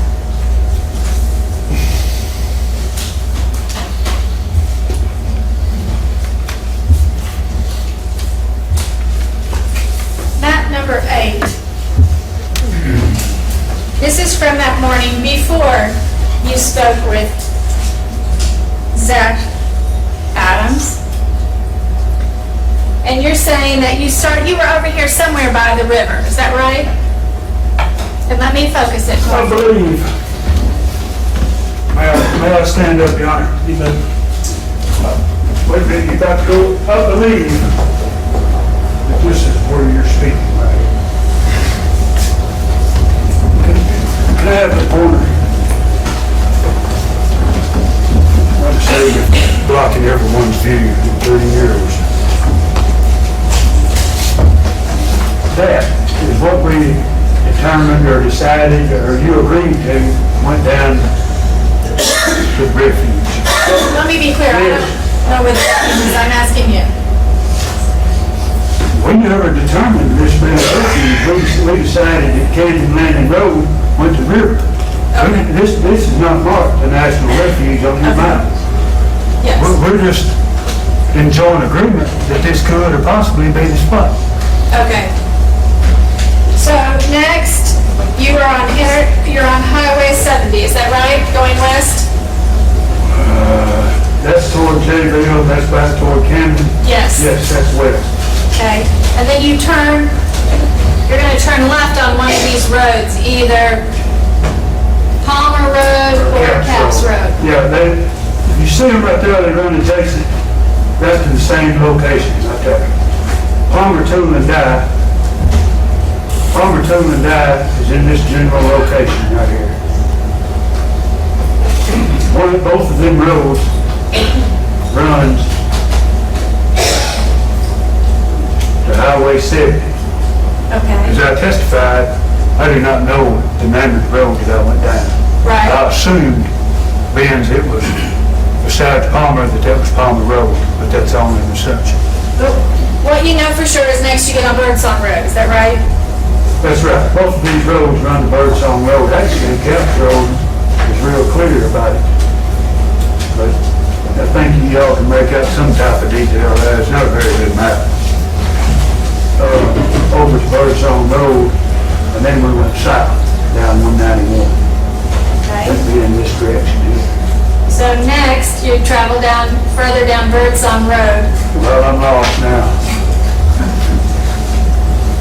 So you end up down here. Well, we're looking for 191 south. So this is 191 South. Okay, down to Eagle Creek, as I testified, and over to Coxburg, then to McElwain. Then, after you get onto McElwain, Over down to 641, down to the interstate, and this is where we run out of. okay. Then, once you get to the interstate, you keep going down 641, further down the interstate. That's incorrect. So you cut over on this little side road over here? If you cross 641 south, Yes, if you cross going south, yes. there's a road, the first road to the right, Okay, that's this little Spence Store Loop Road. and it cuts over to Hohammer Road. Hohammer Road runs to Yellow Springs Road. Yellow Springs Road runs to the road. It's all in a location that's very small. Let's just, just minutes on each road is the quickest way. So is this, The roads ain't what they look like on here, like long travel. I mean, some of them ain't, like down Spence Road ain't 150 yards before you cut off on another road. so Hohammer Road cuts over, and are you saying it runs along the interstate right here? Hohammer Road runs alongside the interstate down to, Right here, where my finger is. It's running along the interstate, and then it goes down over here to Yellow Springs Road. I don't know if that's Hohammer Road there. I mean, that may be it right there. I don't know. That may be it right there. Because it's running all the way from up here. It's going all the way from up here. That's correct. I mean, if, It follows the interstate until it finally veers away and goes over to Yellow Springs Road. I don't see the name of it, but I'll agree with you if that's what, I don't see no name on there, Hohammer Road, Yellow Springs Road, Pew Road. Well, would you agree with me that sometimes roads may have kind of country names that don't necessarily make the maps? Yeah, I guess so, yeah. I mean, I thought every road was named and was on the map. I mean, the little roads around the river there were, and, they're, Yeah, I'd like to this is have, state and county road. I mean, it should be named, right? I'd like to have these maps 7, 8, 8, 9, and 10 made a collective exhibit. Let's just add them 8, 9, and 10 to the collective exhibit number 184. Part of a continuing series, no less. Do you have a question on this? And, don't you say? Do you have a paper clip? No, I don't have a paper clip.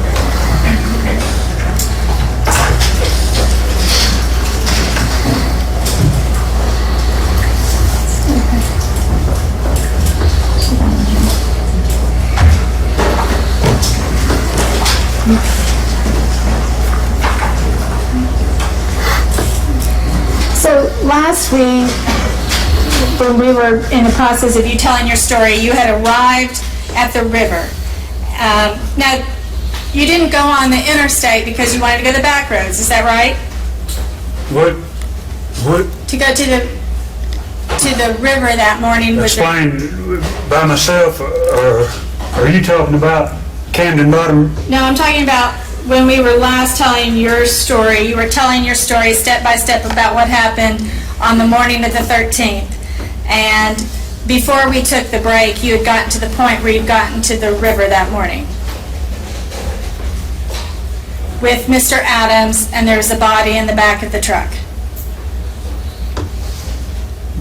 What do you want to know? Right, I was pointing to wondering- where we were. Okay. So at that point, you say that you arrive, and you were telling us that you had driven down to the boat dock. Did you I all drive wasn't to the boat driving. dock? I wasn't driving. You rode down to the boat dock, That's correct. which is actually go off to the right to get to the boat dock there. As you're going in towards Ward Hill Road. Is that a yes? Can you answer out loud? Yes, yes. Okay. So tell me, what did you do down at the boat dock? Made a circle and come back. Made a circle and seen no one was there, and started the trip back. Okay. So what happens next? We drive over to the location of the murder. Okay, and because this is where you've seen a body before, you clearly then at some point communicate to Zach Adams where you think the best location is that right? I told him where the deepest part of that slough was, the channel. I believe is what I testified to, the channel. And what's your testimony where the deepest part of the slough was? Do you got a map? Let's get the map back out. I mean, I can sit here and say it, but nobody's gonna. I mean, I pinpointed it once to the state, but You're gonna need a map that has, you're probably gonna need your map, to be honest with you.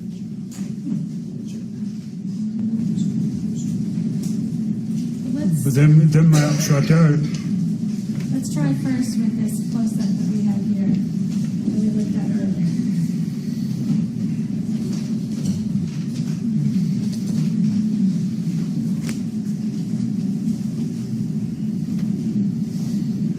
Zoom out some. just a little bit more.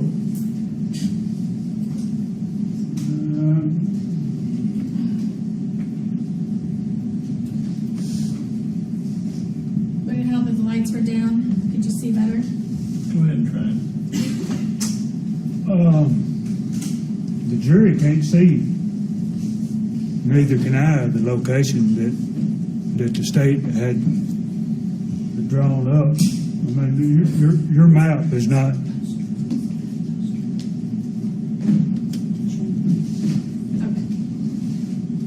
Well, this is water up here. I understand This that. is number 6. Right on here is the collective water. number 184. Are you in agreement that there's a patch of land right there with a channel through it? 'Cause that's what I testified to. Just the one.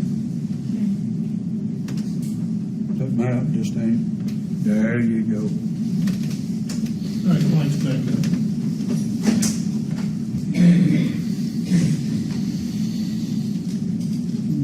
I believe right there. I can't see it, but I believe that's the one right there. He's handling that thing. Your Honor, may I approach? You can step in. Will you put just a little X where you Right say there. the deepest part of the channel is? Get a pen and just make a small X there. Somebody's gonna have to give me one. They come right.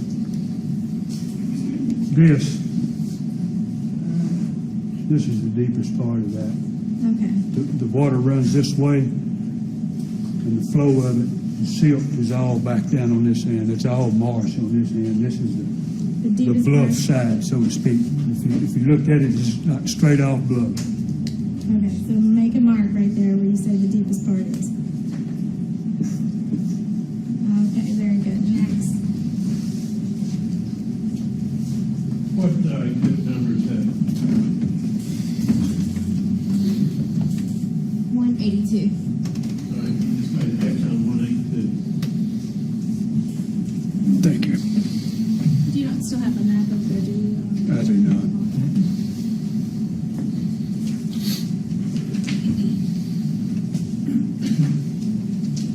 Okay, so you suggested to Mr. Adams where the deepest part of the channel was? Is that right? That's correct. That's correct. And so what happened next? Excuse me.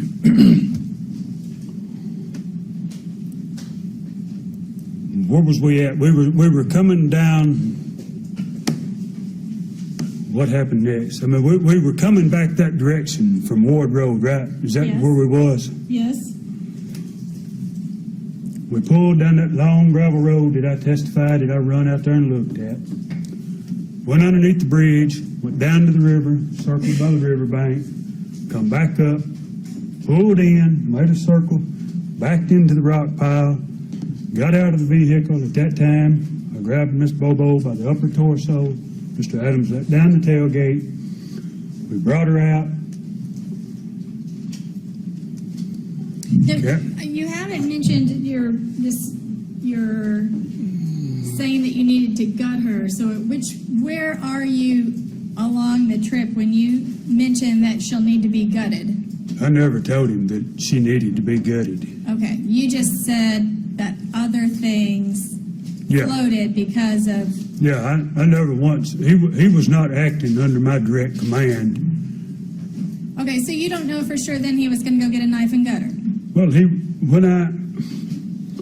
when I walked away from the upper torso, he was digging in a fanny pack in the back extended cab of the truck.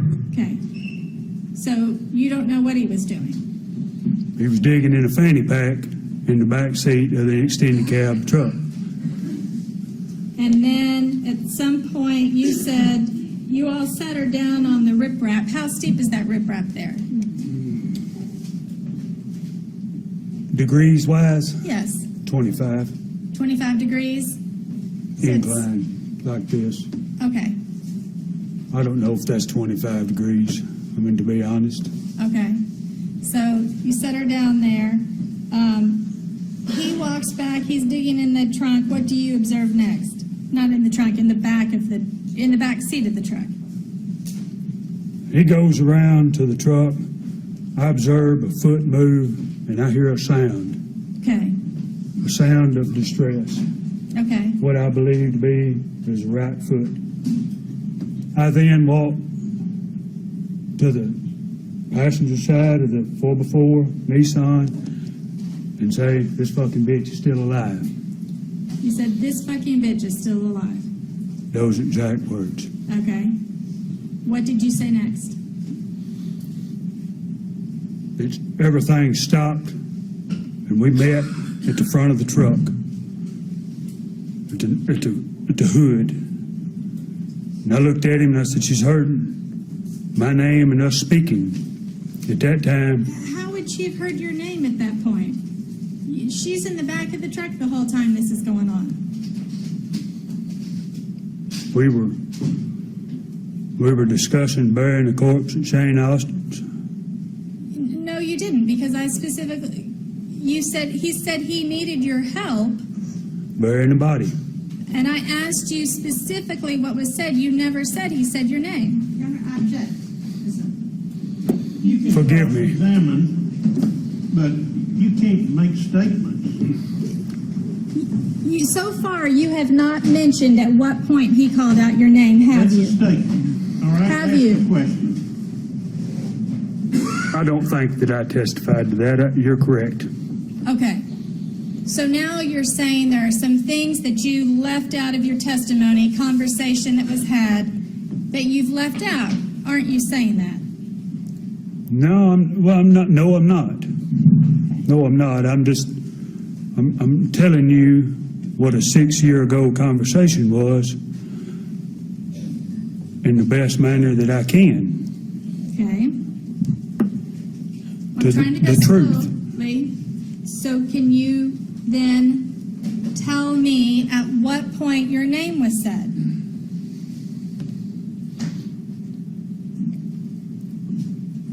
No, I cannot. Okay. So you say you moved to the front of the truck. She's over on the riprap.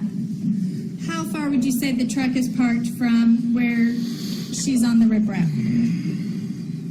I think I testified to the jury the distance between this wood and the jury box. Approximately For the record, can you say feet? 4 to 6 foot.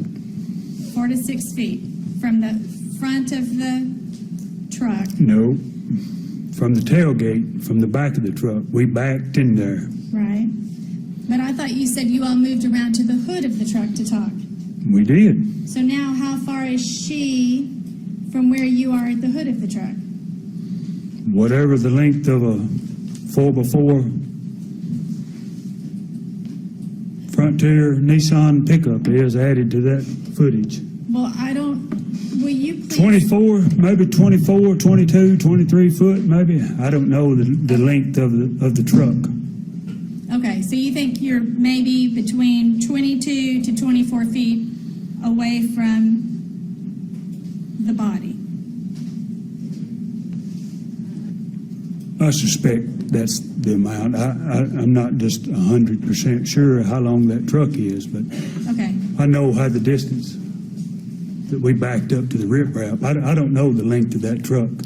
okay, and so you've just said she's heard my name. What else do you say? Can you be as... I said she's heard me talking and heard my name. Okay. Did you say anything else at that point? I did not. What was Mr. Adams' response? Just a dead look, just 1,000-yard stare, silence. So he says nothing. He says nothing. He turns, goes around to the driver's side pickup, to the driver's side door, gets the pistol out of the front floorboard. At that time, I tell him, hold up, let me go over here and look. I run to the curb that I testified to down. You testified earlier that at this point you were angry. Is that right? I did not. Okay, I thought you said you were yelling at him. I did not. The fucking That's bitch incorrect. is still alive. That's incorrect. Okay. So at this point you're not angry. You're not upset. I was on my way to the straightaway to look and see if anything was coming. Okay. Continue. Continue. I looked down the straightaway, which was approximately 200, maybe 250 yards. You could see that way. I looked back, told him nothing was coming, and at that time, the pistol went off.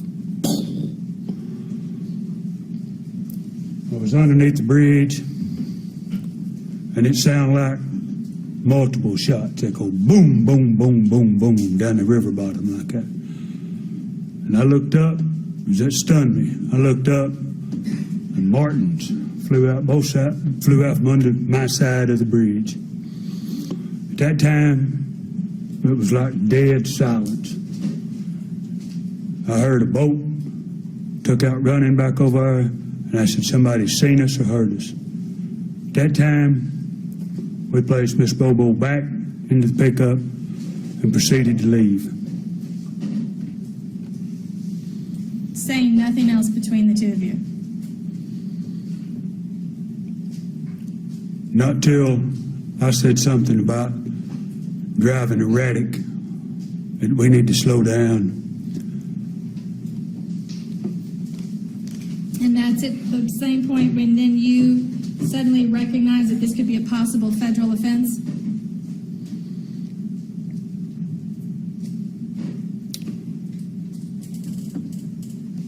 Correct. I knew from previous experience that firearms are not allowed. So what was your previous experience? I mean, I'm born and raised in the South. I understand the rules and regulations of federal property. Plus, it's posted on the entrance, no firearms for everyone to see. Gun with a cross in it. So where's that entrance where it's posted? Generally, at the entrance of a federal property, it's posted. Are you saying it was posted on that particular property? I don't know. Okay. I know from previous times before at other places. This ain't the only refuge I've ever been on. Where's another refuge you've been to? Camden Bottom is a refuge. Duck River Bottom is a refuge. Eagle Creek is a refuge. Bustletown is a refuge. Mousetail is a refuge.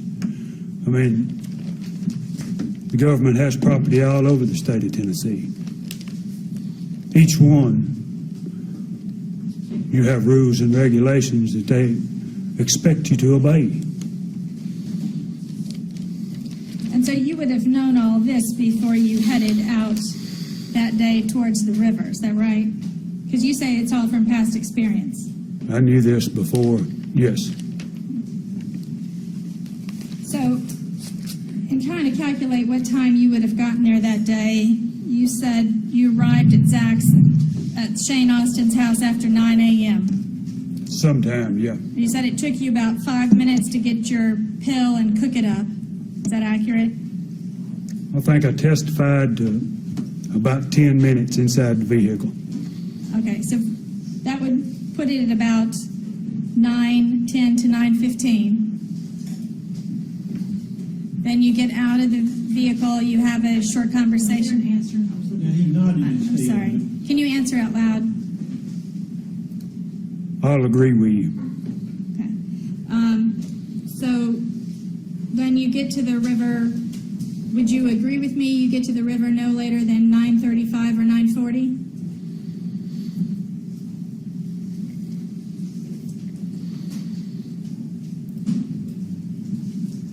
I would say between 9:40 and 10 o'clock Okay. 9:40 and 10 o'clock. would be my.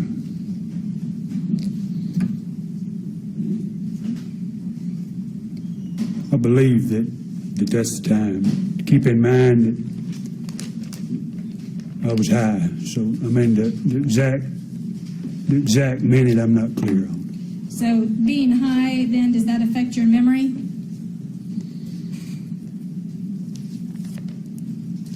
That and time, I guess so, yeah. I mean, we're discussing an event that happened 6 years ago.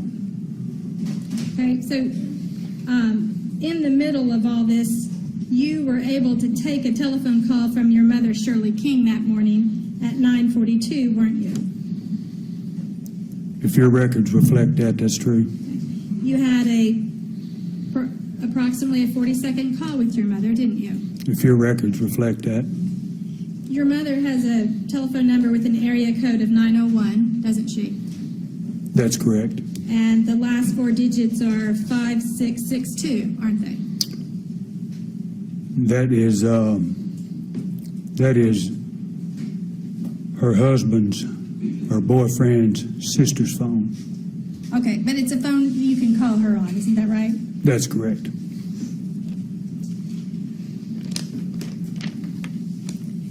And then that morning at 10:35, you called Angela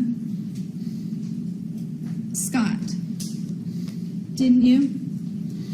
If your records reflect that, And then at 10:36, Angela Scott called you back.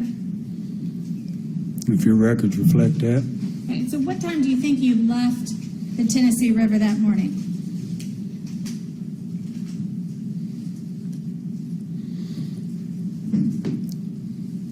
we were there less than an hour. I would say somewhere between 35 to 45 minutes. Okay.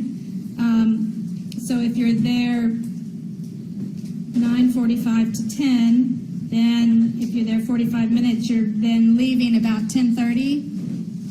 Is that right? Is that the earliest you would have left, 10:30? Maybe, I don't know. Okay. Now, did you take the interstate to go back home?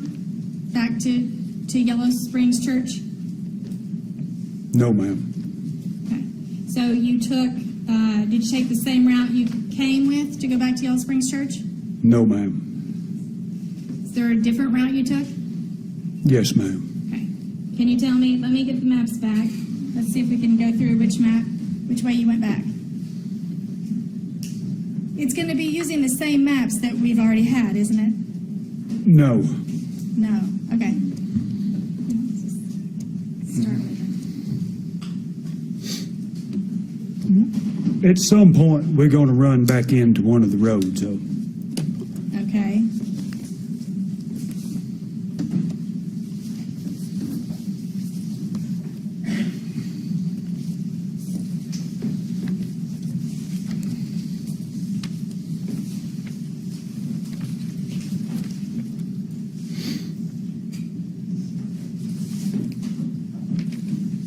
Well, I'm going to pass you back map number 3 because it's the map where we ended up.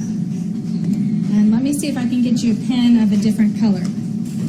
That pen was blue that you were using. There's a green pen. Thank you.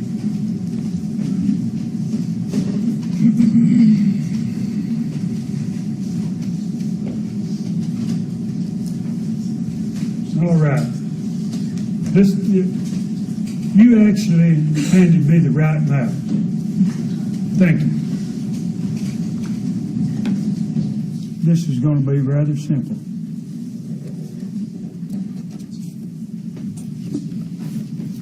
Do you want me to Just date and sign, or do you want me to sign this new route back to no, for the record, you're looking at map number 3? and you're putting it in green pen. That's correct. If you'll just draw arrows going back the way you came.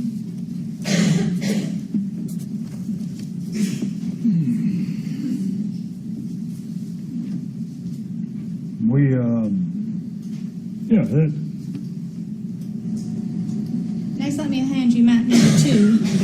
Okay. See, on map number 2, you can see where you went.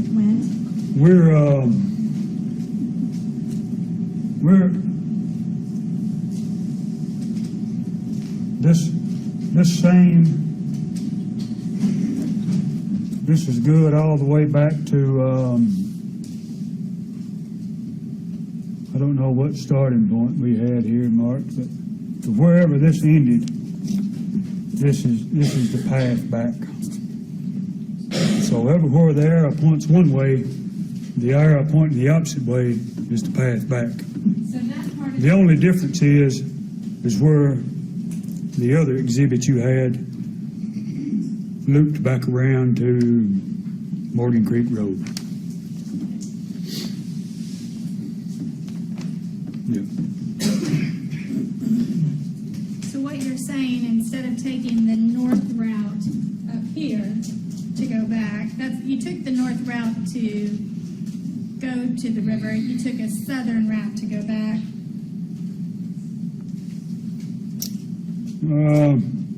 We took a route over to Morgan Creek Road on that map that I marked green right there. Down Ward Road, over to, what was the other road? Over to Morgan Creek Road. It goes over to Morgan Creek. And then back down the same path. All we done, we bypassed the 133 exit.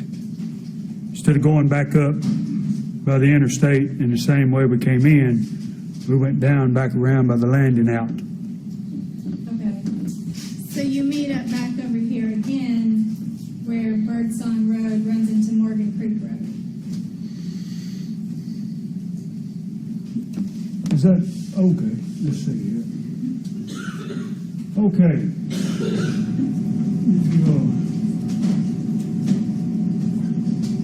Nick's Landing. Ward Road is where we decided, maybe or maybe not, the boat ramp was. Yonder, I wrote you. Do you not have your pointer? Yeah, I did, I'm sorry. Forgive me. This road out here is marked down through here, and I think it's, what's the name of it? Dick's Landing runs around Morgan Creek, where it joins back in right here. That's joins right there. What that is it's just a shorter path over to the, just a different route in, different route out. And then can I see, Quicker path out, is what it is. can I see the map in your hand? That's traced back to, I believe, Interstate 40. I believe is what we got marked on So this one, you're just going back the way you came. that. We'll just, yeah, once we hit Morgan Creek Road, the same roads we tracked in, we tracked out.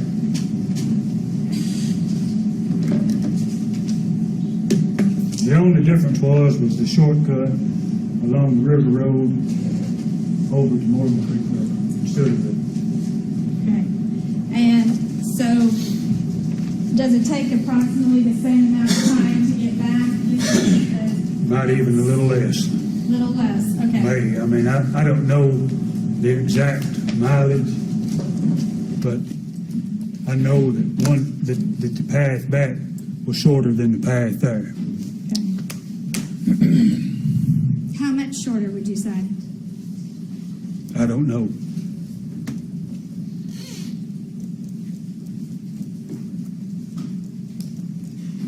Okay, so that morning then,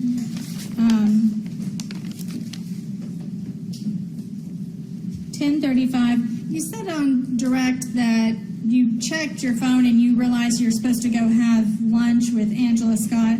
That's correct. What time did you usually eat lunch with Angela Scott? 11 o'clock. 11 o'clock. And where would you go to eat lunch with her? Benton County Health Department. Benton County Health Department. And where is that? What road is that on? Maybe Hospital Lane. There's a hospital there. Maybe it's called Hospital Lane. I don't know. Why I don't know the road. I mean, I know where it's at. Why were you eating lunch at the health department? Health Department was about 1/8 of a mile from her job. Did you bring a lunch or were you buying a lunch at the health department? I generally bought a lunch. I wasn't buying no lunch at the health department. I bought lunch at other places and met her at the health department. Okay. I've never met her. You never what? I never bought lunch at the health department. Okay.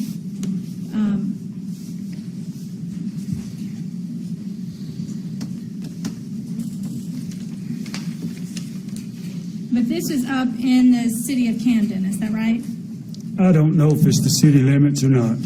But it's kind of close to where the main town is?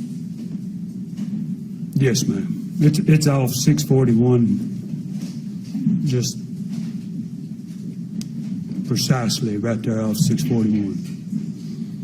Okay, and then at 11:40, you called Jay Taylor again, don't you? If your records reflect that. What was the name I heard? Jay Taylor? Okay, there was chair creaking about the time I was trying to hear. 11:40, you called Jay Taylor, didn't you? If your records reflect that, that'll be true. You had a 45-second telephone call with him. If your records reflect that, that'll be true. And then at 12:06, Angela Scott called you. If your records reflect that, that'll be true. And at 12:08, Angela Scott called you again.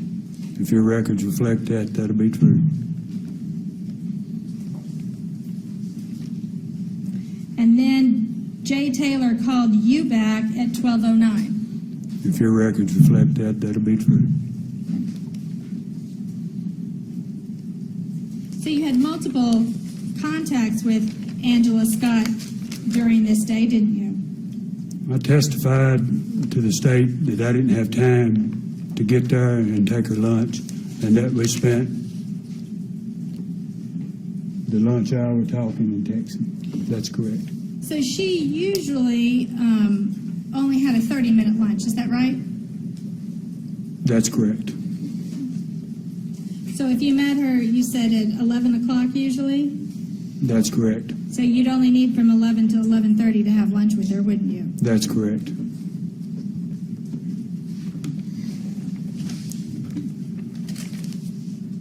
So what time are you saying then that you saw Zach Adams again?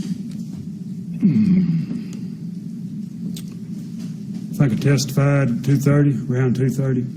Okay, and how is it that you got back in touch with him at 2:30? I'm not exactly sure if I believe that I made the phone call. Well, that you called him. I believe that's correct. I can't remember the exact. So on the way back, it's your testimony that Zach Adams has shot Holly Bobo.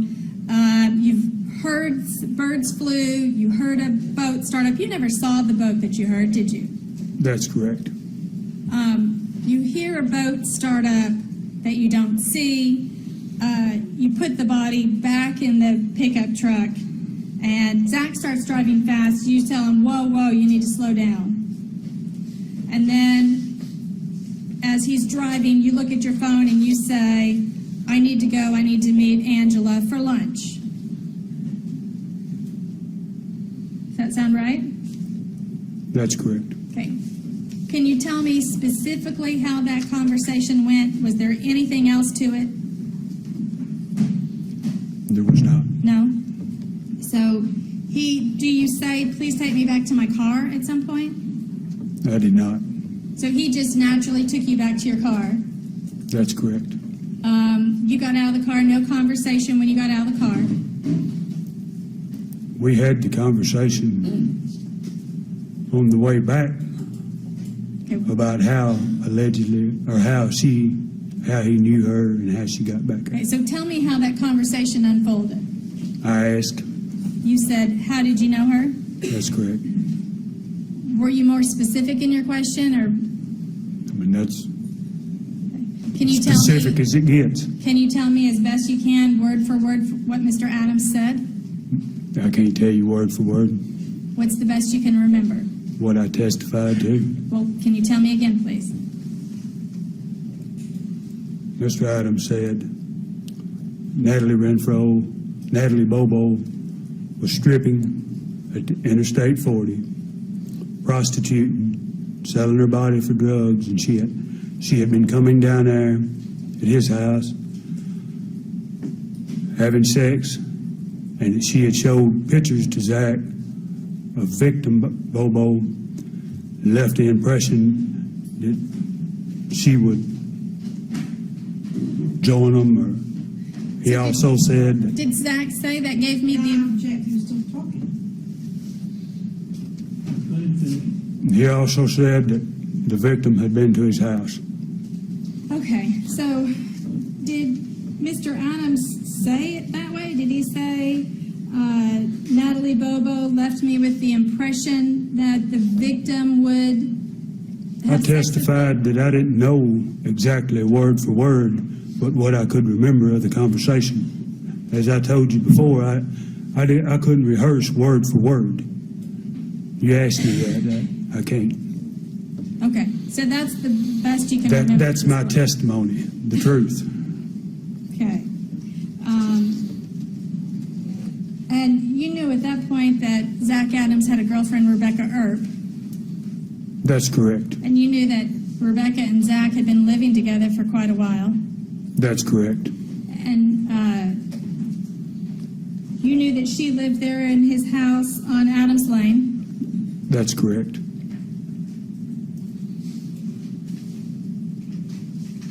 Had you ever had sex with Natalie Bobo?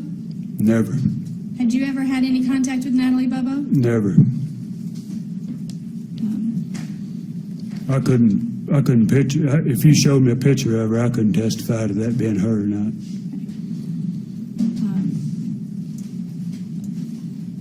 And so he said that he had the impression that Holly Bobo would join Zach and Natalie Bobo, is that right? He said she left the impression. Okay. Okay, and then what did he say next? The conversation ended. Okay, so that's all he said is, I was having sex with Natalie Bobo. Did he say he was actually paying for sex with her? He said that she was working at the strip club at Interstate 40, prostituting for drugs, just as I testified. And that victim Bobo he'd been showed pictures of her, and the impression it left that she was going to join him. Okay, but he said nothing else. He after also that. said that the victim had been there. At his house. That's correct. Okay, did he tell you when Holly Bobo had been to his house? I did not ask. Okay. By this time,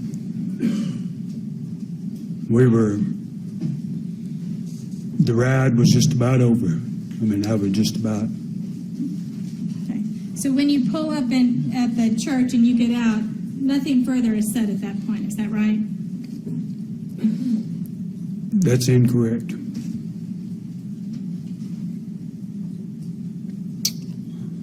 No, you're correct.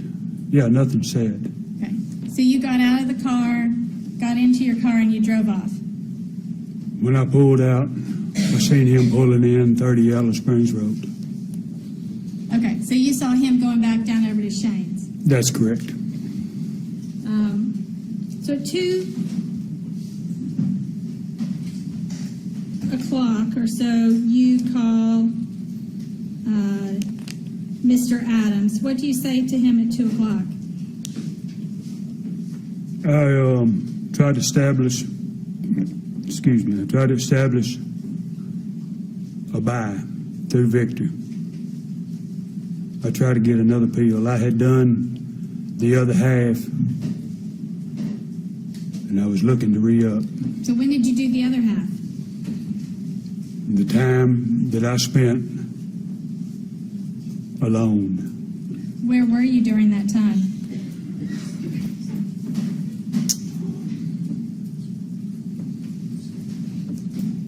North of Interstate 40. So where north of Interstate 40? I mean, you would have to get the maps back out for me to show you probably every road I went down. I spent a large portion of that day riding around. So you're saying you're just driving around north of Interstate 40? That's correct. And while you're driving around, you shoot up the methamphetamine morphine combo, The rest of it. the rest of it, The rest of that pill that I purchased earlier. and you continued to drive around while you were high. That's correct. Okay. So you didn't pull over and stop anywhere to shoot it up? Well, yeah, forgive me. Yeah, I did. I mean, obviously I had to stop to do it. Where did you stop to do it? I'm not exactly sure. Maybe near my trailer, Mom's trailer. There's a back road that cuts through. A lot of times I got high in there. Okay. So then you drive around. So it's your testimony you never saw Angela Scott that day during lunch. That's correct. At 2 o'clock, you call Mr. Adams and you try to arrange a buy. What does he say to you? Come on. Okay. Come on. And what do you do then? I go to his residence. Okay. How long does it take you then to get to his residence? I arrived at his residence around 2:30. Okay. And so when you're at his residence, what do you do there? When I pulled in 235 Adams Lane, Austin, Dylan Adams, and Jack Adams were standing in front of Dylan's Silverado pickup. At that time, we got in the Silverado, me on the passenger side, Shane in the middle, Zach driving, Dylan in the extended cab. So why would you then call him at 2:35 if you were already at his house? Well, maybe I arrived at 2:38. I mean, I'm testifying that I got there around 2:35. So why would you call him if you were already about to be there? Why did you call him a second time and talk to him? Why did you try to call him a second time? Now, I don't recall that, but if your records reflect that, I'll agree that I made that call.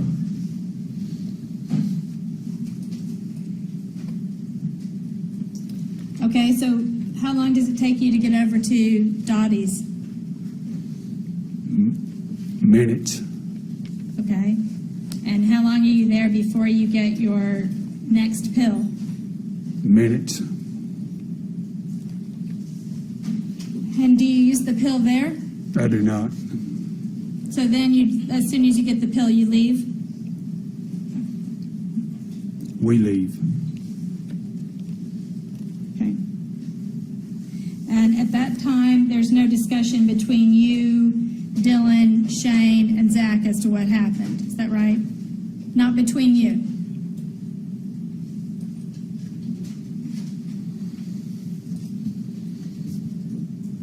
No, I testified about an argument and a fight. Okay. But that wasn't involving you, isn't that right? That's correct. Where do you go when you leave there? To Angela's. Okay. To the Quick Mart, Quick Stop. What time did Angela usually get off work? 3:30.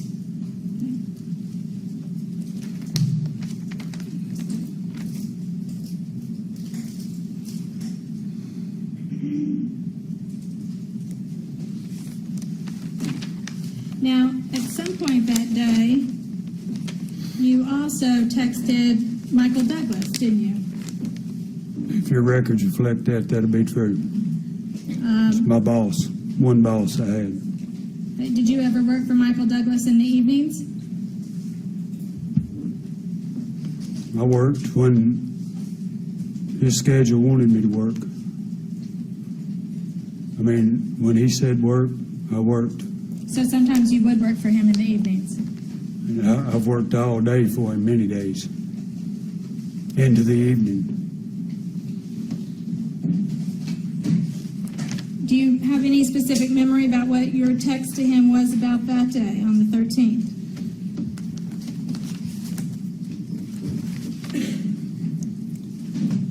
Work. I mean, he's a prominent man. He's not into no criminal stuff. It would be clearly work related. Any discussion that pertains to him would be work related. So let's talk about the Birdsong Road exit that you went to. You're saying that day you went to the Birdsong Road exit for the purpose of dumping a body. Isn't that right?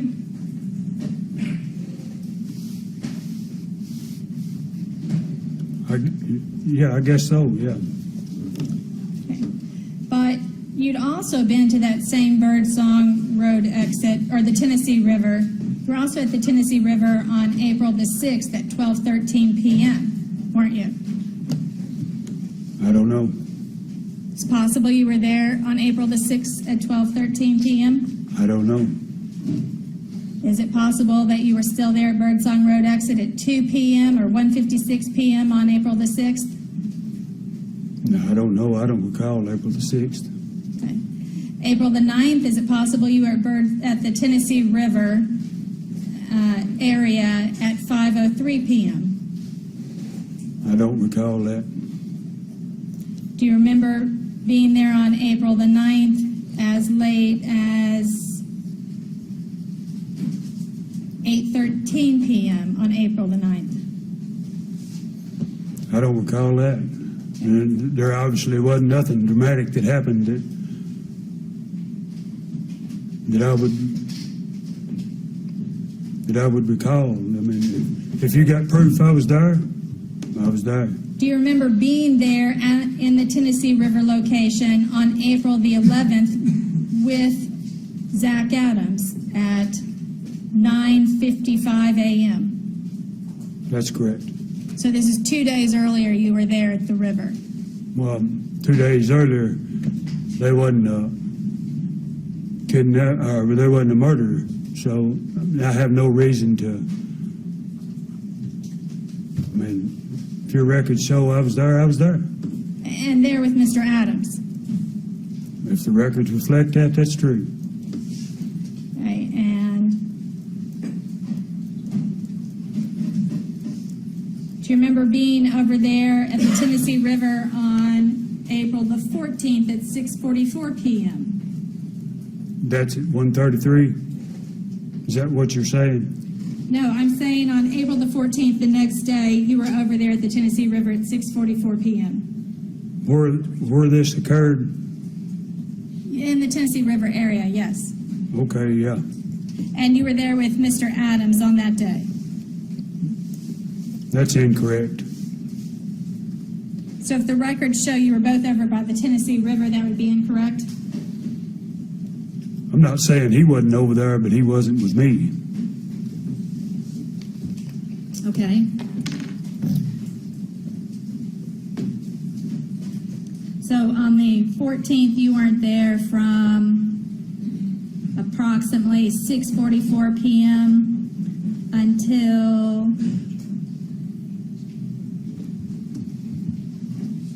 let's see, still there at 10:30. Does that sound right? I'm going to object at this point. I waited, but we've heard 4 dates. She keeps saying, were you there? I don't know. I don't know.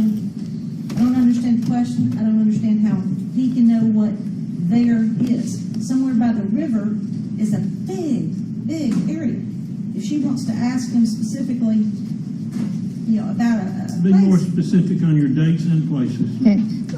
Being specific on the day, I'm saying on April the 14th, 2011, were you by the Tennessee River Birdsong Road exit area? Right there, and I'm talking about east of Birdsong Road. Were you over in that area on the 14th at 6:44 p.m.? If your records reflect that, that will be true. Okay. If you have facts of that, that's true. Okay. And then you stayed there that evening until quite late. You were there on the 14th until at least about 10:30 p.m. at the Tennessee River area off of Birdsong Road exit. That would be true, wouldn't it? If your records reflect that, yeah. And then on the 15th at 1:26 p.m., you were back over there at the Birdsong Road exit area near the Tennessee River. There's one thing that you need to realize, is there's a bar less than a mile from there. So it's possible that I'm at this bar. I mean, I visited Sunset Bar quite often. I don't recall all these days sitting at the river that you're allegedly saying I'm there. Is it possible I'm at Sunset Bar? Possibility. Got a lot of friends in that area. I mean, I don't know, just because you say I'm a river, I don't know where you saying I'm at. I'm lost. Okay, so it's possible you were over there at the bar some of these times. That's correct, yeah. But that doesn't explain why you would be there at 10 o'clock in the morning. The bar wouldn't be open at 10 o'clock in the morning, would it? That's an old redneck bar. It runs as long as you got money. Okay.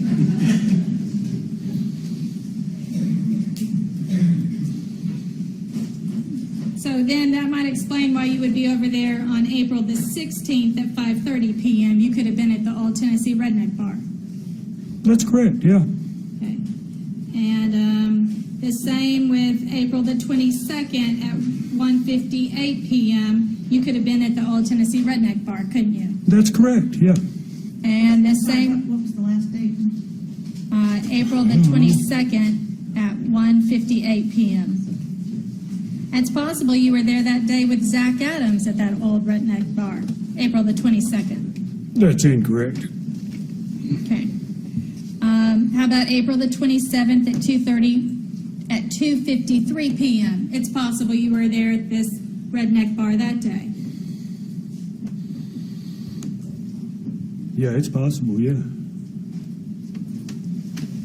I mean, you're discussing stuff that I don't even have a clue what was going on April the 27th.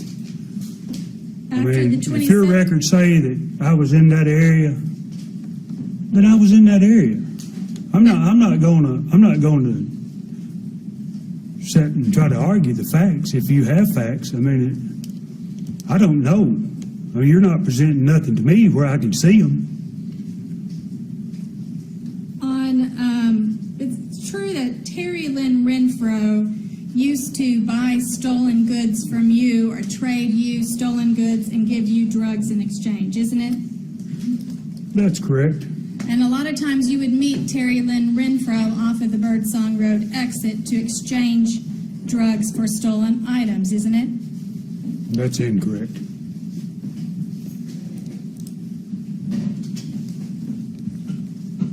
And you talked about the deer stand and when the deer stand was stolen.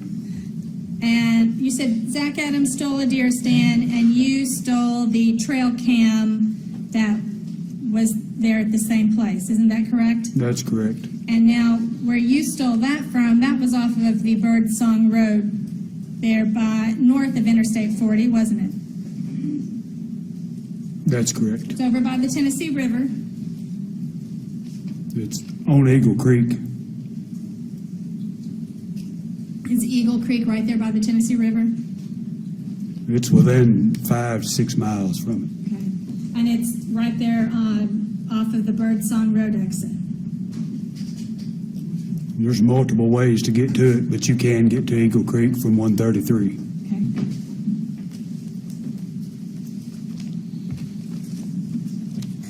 Okay.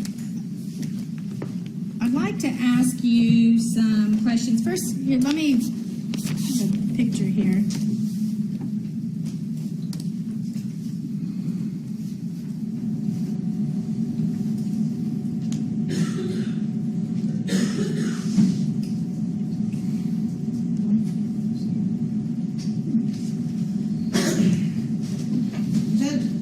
I got a mugshot, looks like of the younger Mr. Autry.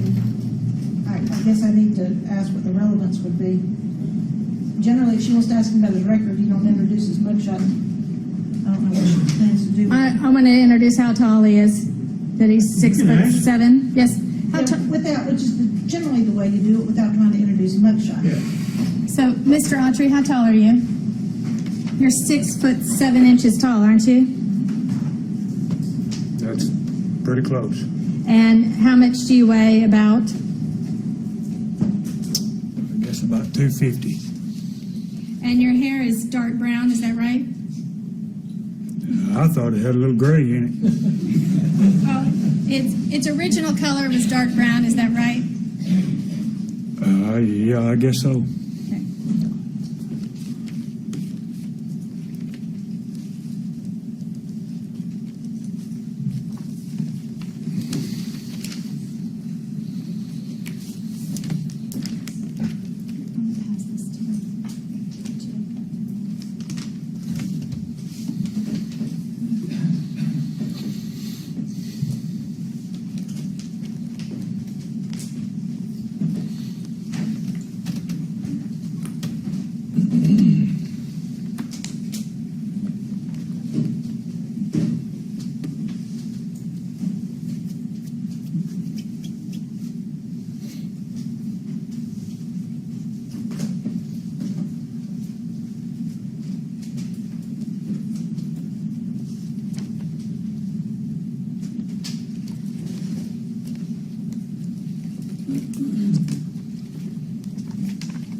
she did. The motion in limine was to prohibit her from eliciting any response from him concerning possible membership in the Aryan Nation being incarcerated. Is that essentially? Yes, Your Honor. I'd like to raise the issue of Jason Autry being in the Aryan Nation because part of what the Aryan Nation is they have these 88 truths, Your Honor, and one of their mantras that they go by is that you're not to rape any white women. And so based on the fact that they're not to rape any white women, it gives Jason Autry a motive to have concocted this story just as he has, where he's concocted that he's present for the murder and he's even complicit in the murder and a responsible party in the murder, but yet at the same time he has exculpated himself from the rape of Holly Bobo. And I say he has a motive to do that because being in the Aryan Nation, if he's found to have raped a woman, he would suffer just horrible consequences in prison, including possible death. And so that would be his motive for creating a lie like this, Your Honor. I say that because we have a right in a criminal case, there's a constitutional right to present a complete defense. And this is an element of our defense in that we have all kinds of motives for Jason Autry to do what he's doing. And because we're talking about we're using third-party defense in this case, that is, Mr. Adams is not guilty and another person has done this, we have a right to bring this information in. Here from the state. In our opinion, Your Honor, it's just an attempt on the part of the defense to throw at Mr. Autry anything that they think will cast some light. Being a member of this horrible organization is, of course, something that is bad, but it doesn't go to his credibility, it doesn't go to truthfulness, untruthfulness. This is not a case that involves race issues, and that the people accused are Caucasian, the people charged are Caucasian, the investigators are Caucasian, and the witnesses, for the most part, are all Caucasian.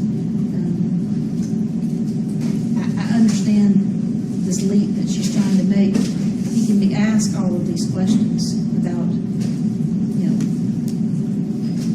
doing it, not doing it, and all that without getting into his membership or ex-membership, I guess, in that organization. The court deems it irrelevant whether or not he is or is not a member of Aryan Nations. It has nothing to do with the case of Zach Adams that is on trial today. I don't see it as something that should tarnish his credibility. You can ask him things to impeach his credibility, but whether or not he's a nation, that's a totally collateral issue. We're having enough trouble concentrating on this case without trying collateral cases, which is exactly what that would be. So, no, it's not coming in. Your Honor, for the record, it's my understanding the court intends to go tonight until I finish with Jason Autry. Yes. But I would like the record to reflect it's very hot in here right now. I'd say it's 80 degrees in here. I see the jury sweating, different people in the courtroom fanning themselves. I've been watching this jury. They're ready to bring this thing to a conclusion. I recognize that, Judge, and so by making us go late at night, the jury's only going to be harboring ill feelings towards me. I hope we don't go late at night. Well, I still have quite a If bit to do. you continue to go through this, you do so at your own peril. Ask legitimate cross-examined questions, but let's focus. We spent, I guess, well over an hour on these maps. Certainly that could have been done in a more succinct manner. So let's try to focus, and I'm not against you bringing up legitimate points, but let's don't be redundant, let's don't be repetitive. I think it's in everyone's best interest that we finish this witness today. So let's bring her. I'd like to do an offer of proof as to the Aryan Nation information, Your Honor. You need Mr. Autry out to do this? Yes, Your Honor. All right, bring Autry in.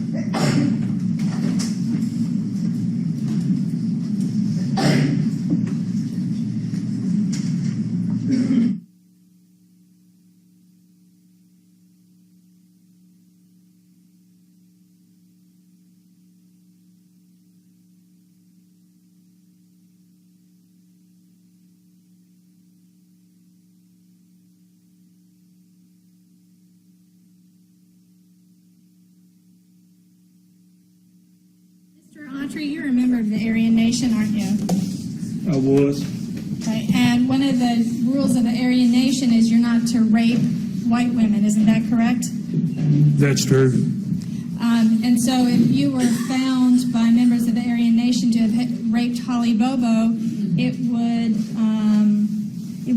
could bring you great harm in custody, isn't that right? That's correct. And so that's all my questions, Your Honor. Any follow-up? Isn't it also a tenet that you're not supposed to do what you're doing this week? That's correct. And to do so, you're doing so at your own peril? That's correct. All right, bring the jury in.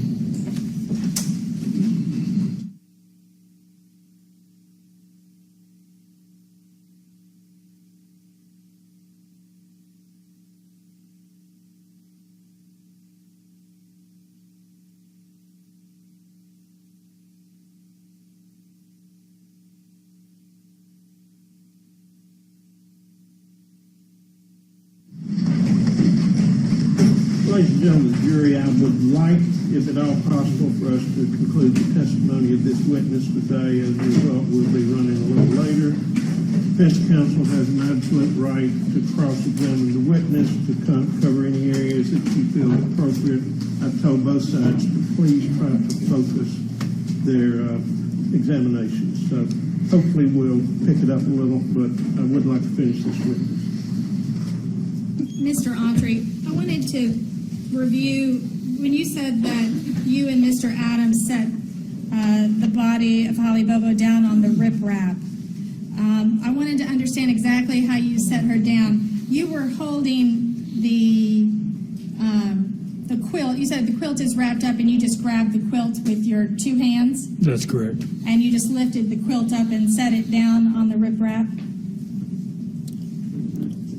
I drug the upper torso to the end. He let the tailgate down. I proceeded out the tailgate. He grabbed the feet, and at that time we set the body down on what we decided was a 25-degree angle. Okay, and as you lift it up, I'm assuming that as you lift up the body, the feet on one end, and you're grabbing the torso on the other end and set it over, it's kind of folding in the middle, is that right? That's correct. And then you set it down, and you believe you set it down so that the torso is towards the top of the riprap, That's correct. and the body, I guess, is kind of bending in just a little bit with the feet down at the bottom, That's correct. near the ground. Is that correct? That's correct. Now, Mr. Autry, you are a prolific letter writer, are you not? That's correct. So if I had 10 notebooks full of letters that you've written while you were in jail, that would sound about right to you, wouldn't it? If that's what you got, yes, ma'am. And, I mean, you write a letter to every day, don't you? That's correct. And you're aware that the TDOC has been collecting all your letters to give, they've been making copies of them. That's correct. Matter of fact, your attorney has received some copies of your letters, hasn't he? You're asking me if I've ever mailed an attorney a letter? No. I'm saying you know that your attorney has gotten copies of letters you've written to other people while you were in jail as part of discovery. I suspect he has access to the discovery, yeah. Okay. I guess he has access to every letter I've ever wrote if he wants it. Matter of fact, when talking about access to discovery, when Fletcher Long was representing you, he even gave you a copy. I have an objection as to prior representation, statements made between the two. In fact, it was objected to when I wanted to go into something about that earlier, and I don't think it's fair at this time. She hasn't let me ask the question yet. Ask the question. He gave a copy of the entire discovery disc to your mother, didn't he? Answer. You can answer. Not that I'm aware of.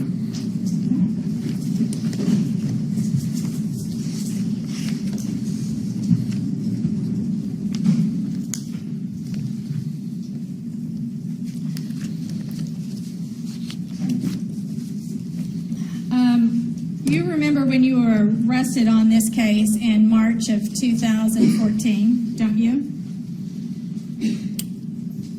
I think that I was just carried to a room at River Bend and given the warrants by 2, maybe 3 TBI agents. I don't think they ever arrested me. Okay, well, they handed you a copy of the indictment, I guess. That's correct. Okay. And even before that, Jeff Jackson had come to see you in Carroll County and had taken you in for inquiry at that time, hadn't he? That's correct. And at that time, you had complained to your mother because you said that they had almost broken your fingers when they did that, didn't they? That's correct. 2 of your fingers on your right hand, didn't they? That's correct. At that time, Jeff Jackson told you, Objection on hearsay. Hearsay. I am not offering it for the truth that what Jeff Jackson said is true. I am just offering to show what effect it has on him. All right, you're not to consider it for the truth. Jeff Jackson told you that Zach Adams and Shane Austin had already signed complaints or had signed statements against you, saying that you were guilty, didn't he? That's correct. And at some point, Jeff Jackson told you that the whole reason that this case started was that that Zach Adams and Shane had showed up at Clint Bobo's house to make meth. Didn't he tell you that? That's incorrect. So if you wrote that in a letter to your mother, that would not be accurate? That's correct. So you would have lied to your mother about that story? That's correct. And what about a telephone call with your mother? As I testified earlier, I denied any involvement until Mr. Parrish and Mr. Shule come on board. So, Yeah, they came on board in 2015, didn't they?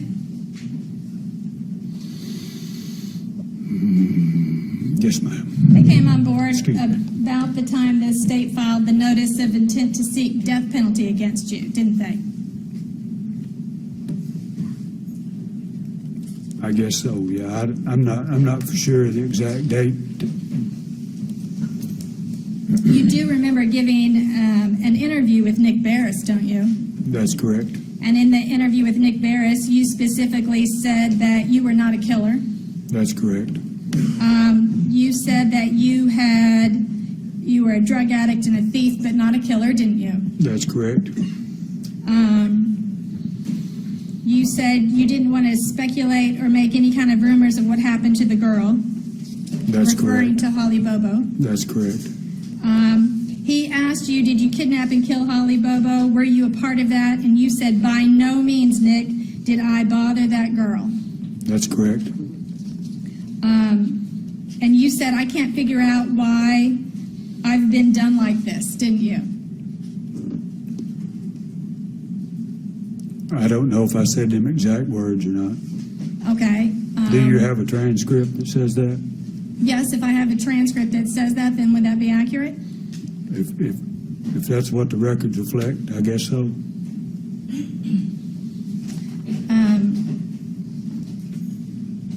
And referring to Dylan Adams, you said that he was lying to get out of trouble. He's down there. He's waited all this time. You know, he ain't been seen. He got himself in a little bit of trouble. He's down there in Obion County, and he don't want this time, and he's making stuff up to get out of it. Didn't you say that?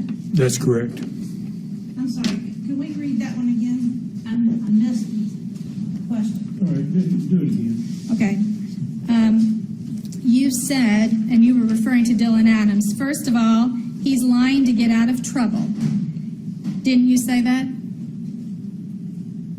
That wasn't the whole question. Well, I was just going to go through it piece by piece. Just do the whole question. Okay.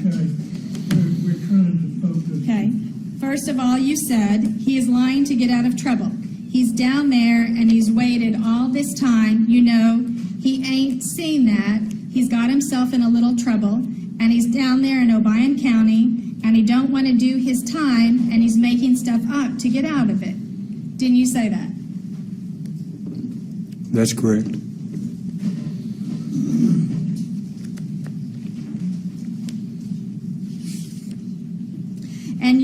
the time that it was a try to be you said it was a try to be a forced move to get me to bear false witness against Zach Adams, didn't you?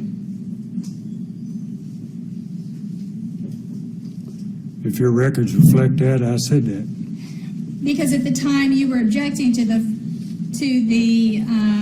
fact that the state was trying to get you to cooperate, weren't you? I had not spoke to the state at no time during that period, nor made any suggestions that would link anyone to believe that I wanted to cooperate with the state. Right, but you knew that there was pressure to have somebody cooperate, didn't you? I was under the assumption it was Dylan. You knew law enforcement, they tried to get you to cooperate directly, didn't they?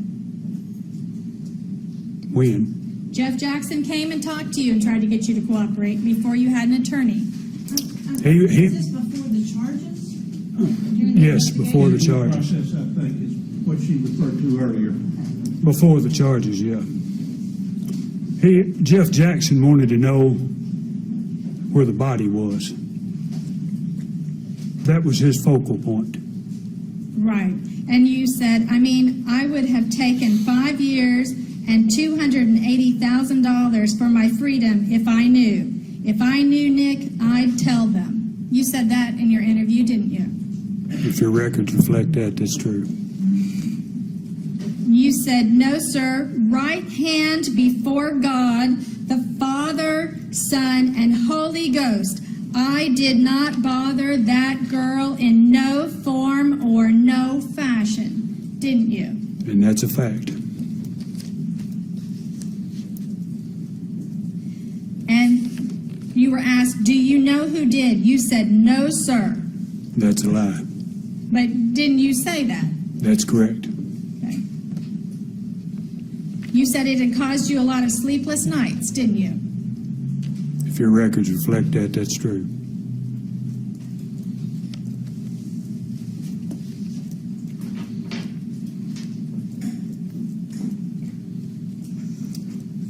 And you told Nick Barris that you were kin to Holly Bobo through your dad and her dad, didn't you? I think that's correct. And you said that growing up, her mother was your school teacher, didn't you? I believe that. I believe I said that. If your records reflect that, that's true.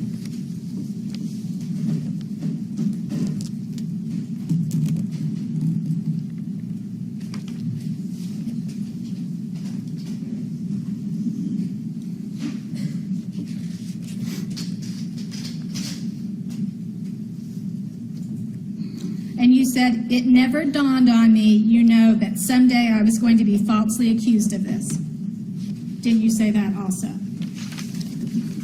If your records reflect that, that's true.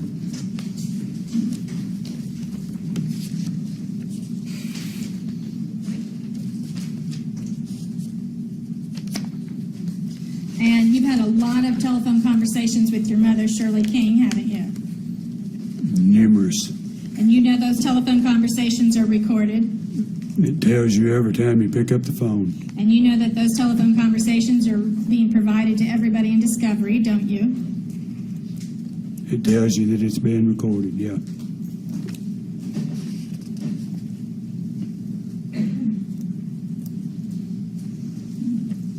You told your mom, Mama, I didn't. I swear, right hand before. You said, I'll testify to what I know, and I'm going to. But, Mama, I'm innocent. That's right hand before God, I'm innocent. That's what you told your mother on the telephone, isn't it? I reckon that's what I'm here doing. But you told your mother that on the telephone, specifically. Yes. That's just one instance, but you told your mother that time and time again, didn't you? That's correct. And you have actually a lot of people that you are pen pals with in prison, aren't you? A lot of people you're pen pals with in prison? Yeah, I have a lot of, And a lot of women that write you letters and you write letters too, don't you? that's correct. I mean, you've always had a girlfriend in the past, haven't you? That's correct. Matter of fact, at the present time, you're still married to Lisa Autry. That's correct. And recently, you wrote letters to Lisa Autry, or last January, saying that you would be home by this Christmas. Didn't you? If your records reflect that, that's true. Okay, I'll let this. You said that initially you were going to get back together with Lisa and go back home and be a family by next Christmas, didn't you? If the letter reads that way, I said that.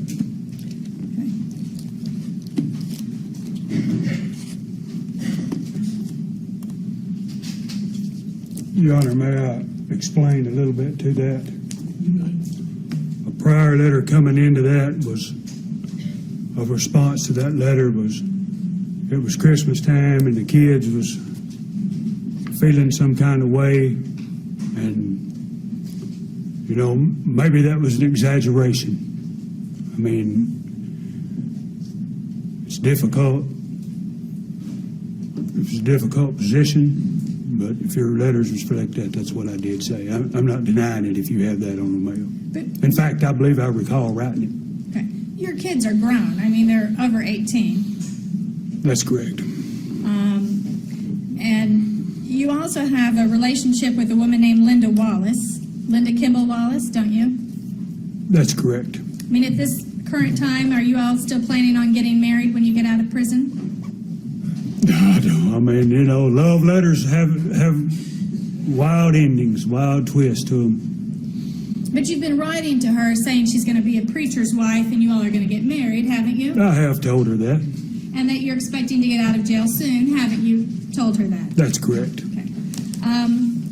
And right now, I heard you say you're serving a sentence. Has your federal time started currently? I don't know. Okay. I have no. I'll assume it's running. You have a federal sentence that you're facing. don't you? 922G. And that's a felon in possession charge, isn't it? 30-06 deer rifle. Okay. And what kind of time do you have on that sentence? I don't know at what period I'm in that. I mean, I don't know. I've not been in contact with the Federal Bureau of Prisons to know if the clock's running or the clock's not. What did you get initially? How much time? 100 months. And 100 months is just 85. It's what? 85%. Right, but 100 months is like 8 years and a third. Well, it's 85%, and 85% of 100 would be 85 months, right? Well, that's because prison has no parole. Federal prison doesn't. Federal prison has no parole, and so if you get a sentence, you have to serve at least 85% of it. Isn't that right? Can you answer out loud? Okay.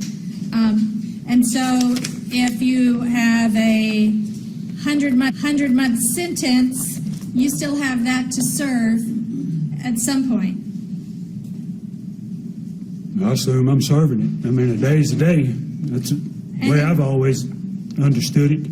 In December, you actually wrote to the federal court asking how much. December of what year? December of 2016, you wrote to the federal court asking how much time did you have remaining on your sentence, didn't you?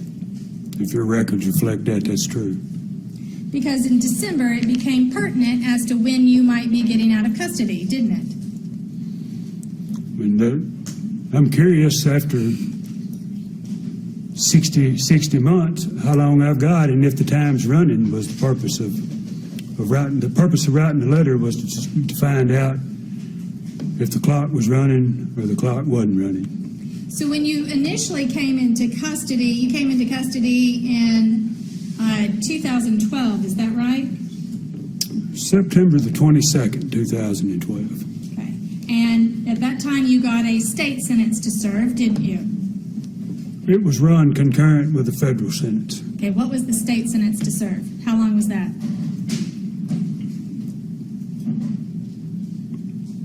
I believe it was 3 years. For the theft of the deer camera, is that what you're speaking on? Yes. I believe it was a 3-year sentence run concurrent with the federal sentence. Did you have any parole violations or probation violations that were put into effect also? I did not. Okay. And so, while you were at Riverbend, you had complained bitterly about your treatment there, haven't you? Objection relevance.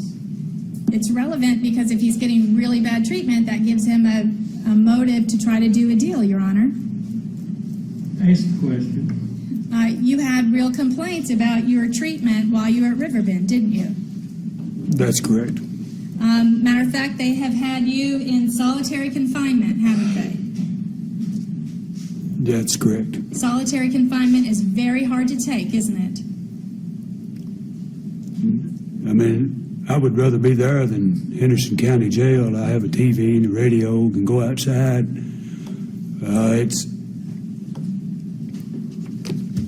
I don't know how you would.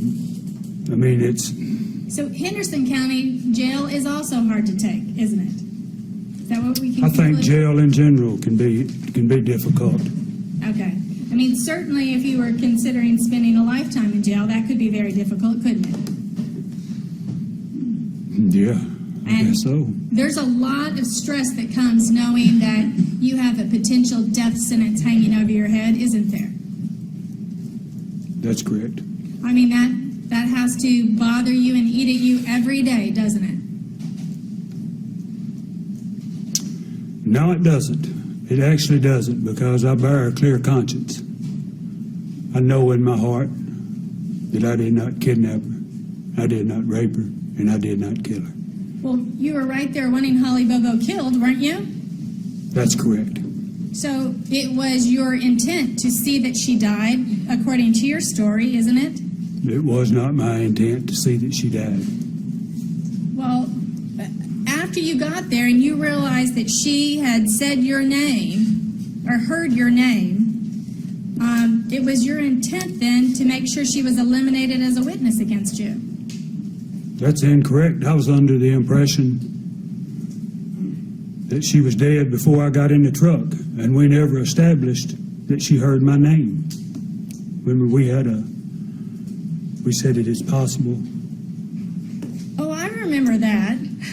Okay, I mean, I'm just, But you're saying at the time, when you thought that she had heard your name, you knew Zach Adams, according to your story, was getting ready to shoot her. You never said, stop, don't do it, did you? that's correct. You said, wait a minute, let me make sure nobody's coming. That's correct. So you did something to help him kill her, according to your story, didn't you? I did, and I have lots of remorse over that. So, but at the time, you were there, according to you, to assist him in killing her, weren't you? No. Object. That's a mischaracterization of what it said. We've been over and over and over and over. Let's move on. You've written letters where you said they don't have a case, I'm innocent, didn't you? If your records reflect that, that's true. You've written letters where you said up front, I have nothing to do with Holly Bobo, no form, no fashion, right hand before God, that's the truth. You said that, didn't you? I testified earlier that I had lied multiple times in the mail and on the phone calls. Right. And you said, Mr. John, there is no way they have a case. I am an innocent man. It's awful funny, man. My attorney still hadn't got no motion of discovery. 11 months and still no evidence. Did you say that? At some point you did, didn't you? If your records reflect that, that's true. Okay. I never got no portion of discovery from Fletcher Long or John Herberson. Nothing. But it changed after you got your new attorney because he began to send you your discovery, didn't he? He sent me a a small portion of them letters that you're reflecting to. No, but he sent you, he was printing for days and days all kinds of materials to send you. He did not. So, He sent a very, very small portion. so you had materials of your discovery in your cell, didn't you? For probably a month or so, I was taking out of the cell for painting and cleaning for about 4 hours, and when I come back, a large portion of it was missing. On over a month or so later, some guys from TDOC come in and seized another large portion of it. And that was sent, what wasn't kept, to Mr. Scholl's office. So what I ended up with was a stack of letters that I wrote. So sometimes when your Aunt Rita and Uncle Jimmy would come to visit you, you would bring them portions of your discovery and show them through the glass different areas you had highlighted, wouldn't you? I don't recall that. It's possible you did that? What was it I showed them? Different items in your discovery where you would highlight different things and show them different pages where people had made statements, evidence that you thought was false. I don't recall that.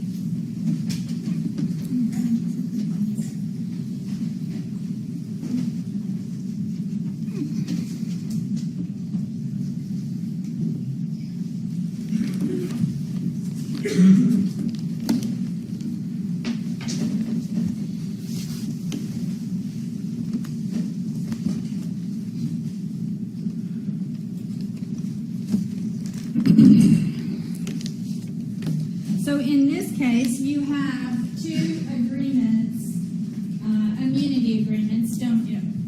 I do not. Okay, so you have an immunity agreement through the federal courts from the Department of Justice, don't you? That's correct. And initially, the prosecutor in this case was a woman named Beth Hall. Do you know Beth Hall? I do. She was a state prosecutor when Hansel McAdams was the district attorney, wasn't she? I believe you're correct. I'm not really sure who the... And then she was your federal prosecutor when you had your gun charge, wasn't she? That's correct. And you're aware that if you testify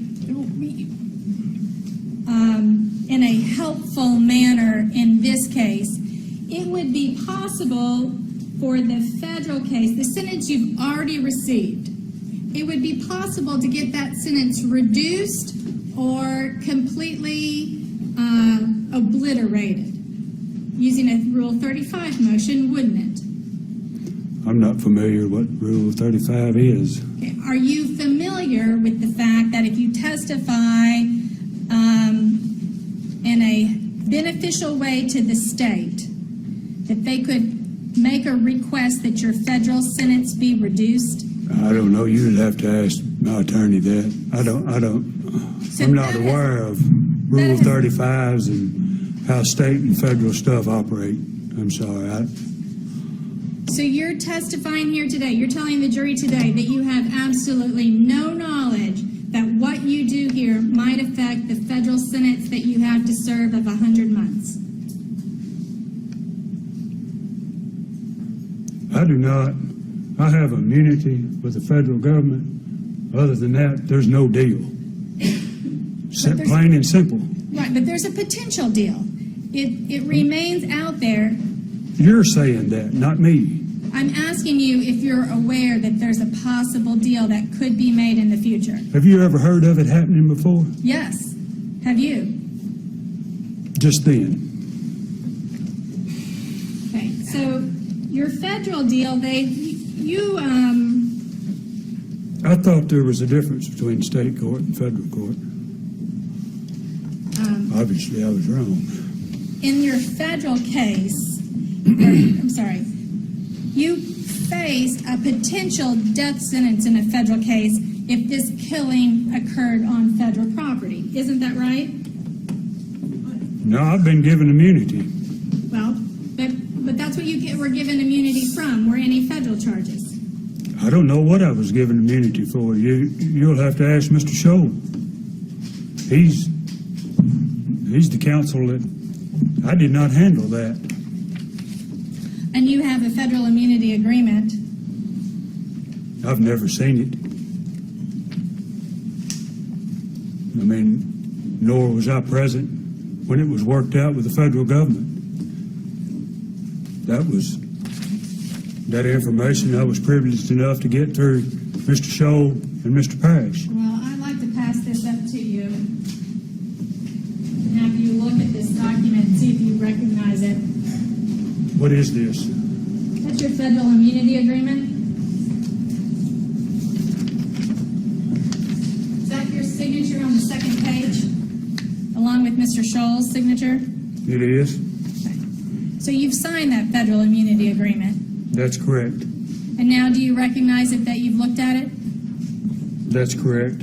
Okay. Your Honor, I'd like to offer that as an exhibit. Do you want me to sign it? No, you've already signed it.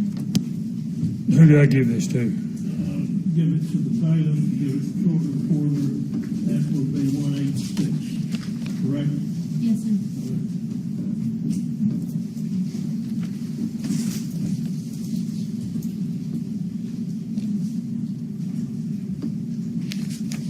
Okay. And I'd like to pass up the next one too, please. Yes.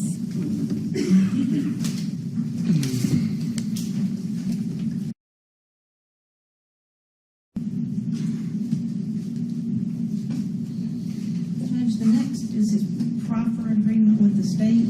It's not any kind of immunity, it's just saying he has to tell the truth when he's talking to us.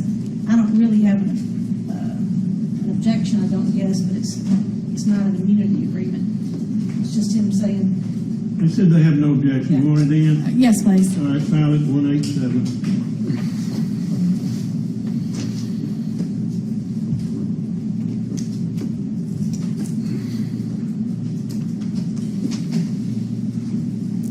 Now, this agreement that you have with the state,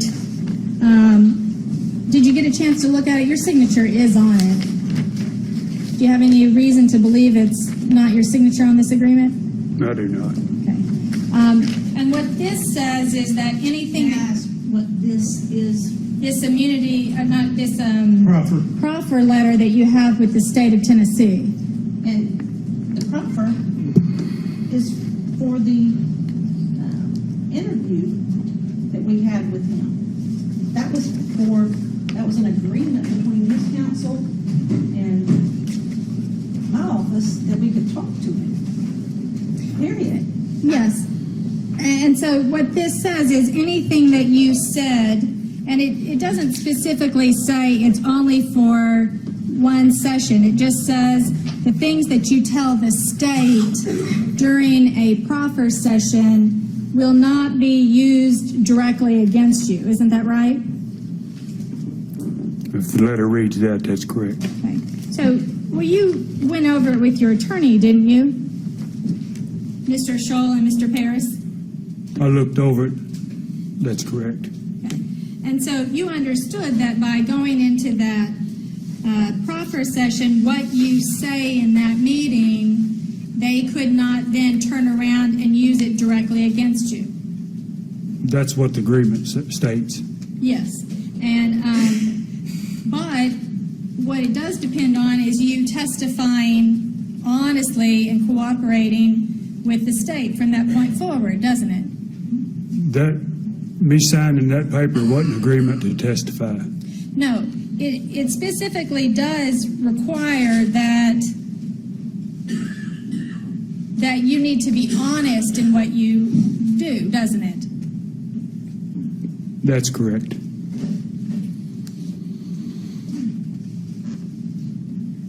Matter of fact, it says third, in the event if your client becomes a witness in any judicial proceeding, including the prosecution of him in any criminal case, and offers testimony materially different from any statements made during the proffer, the state may not cross-examine concerning those statements made during the proffer. However, if he's called to testify at trial against any or both of his co-defendants, then the substance of this proffer and material differences shall be disclosed to the other defendant or defendants. Doesn't it say that? Yes. I mean, if you read it right off there, yeah, if that's what it reads, yes. But it also says that they can take the information that they get from this and they can make derivative use of it, meaning they can go out and do their own investigation and then use that information against you, doesn't it?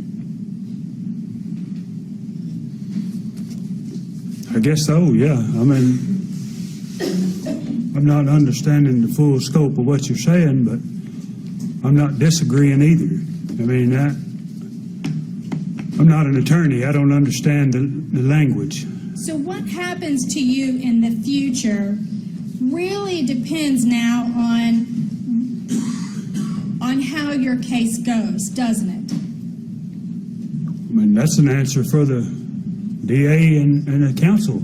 Well, you recognize that if the district attorney decided that you were, quote, lying, they could come back and continue prosecuting you, don't you? If you say so.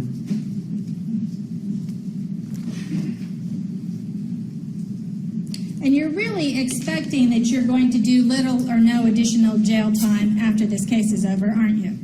I testified at the beginning that I was hoping for leniency. But by leniency, you wrote to your family saying you were hoping to get out by Christmas, didn't you? May I ask the date of that letter? We all know that that's not going to happen. He's answered that earlier. He actually offered a further explanation. He wanted to explain it. If I can have a minute.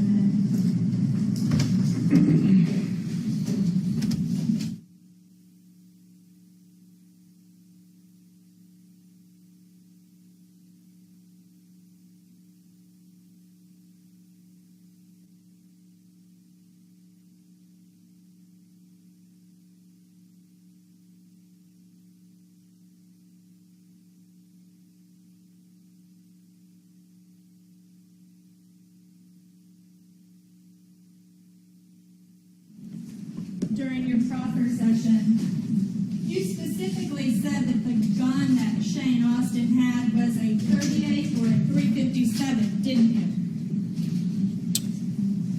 That's correct. That's what I was under the impression of it being. Well, that's before they found a gun in a creek, isn't it? The gun. And the gun they found in a creek is a .32, isn't it? If you say so. You don't know what caliber that gun is? I do not. So you just eyeballed that gun and you're just pretty sure, even though it's rusted, it's the same gun? That is the same gun. It's the same gun, but you have to admit it's much rustier than it was when you claimed to have originally seen it. The bluing is off of it and it's aged. Okay.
not only did you give an interview to Nick Barris with Channel 5, you also wrote him some letters, didn't you?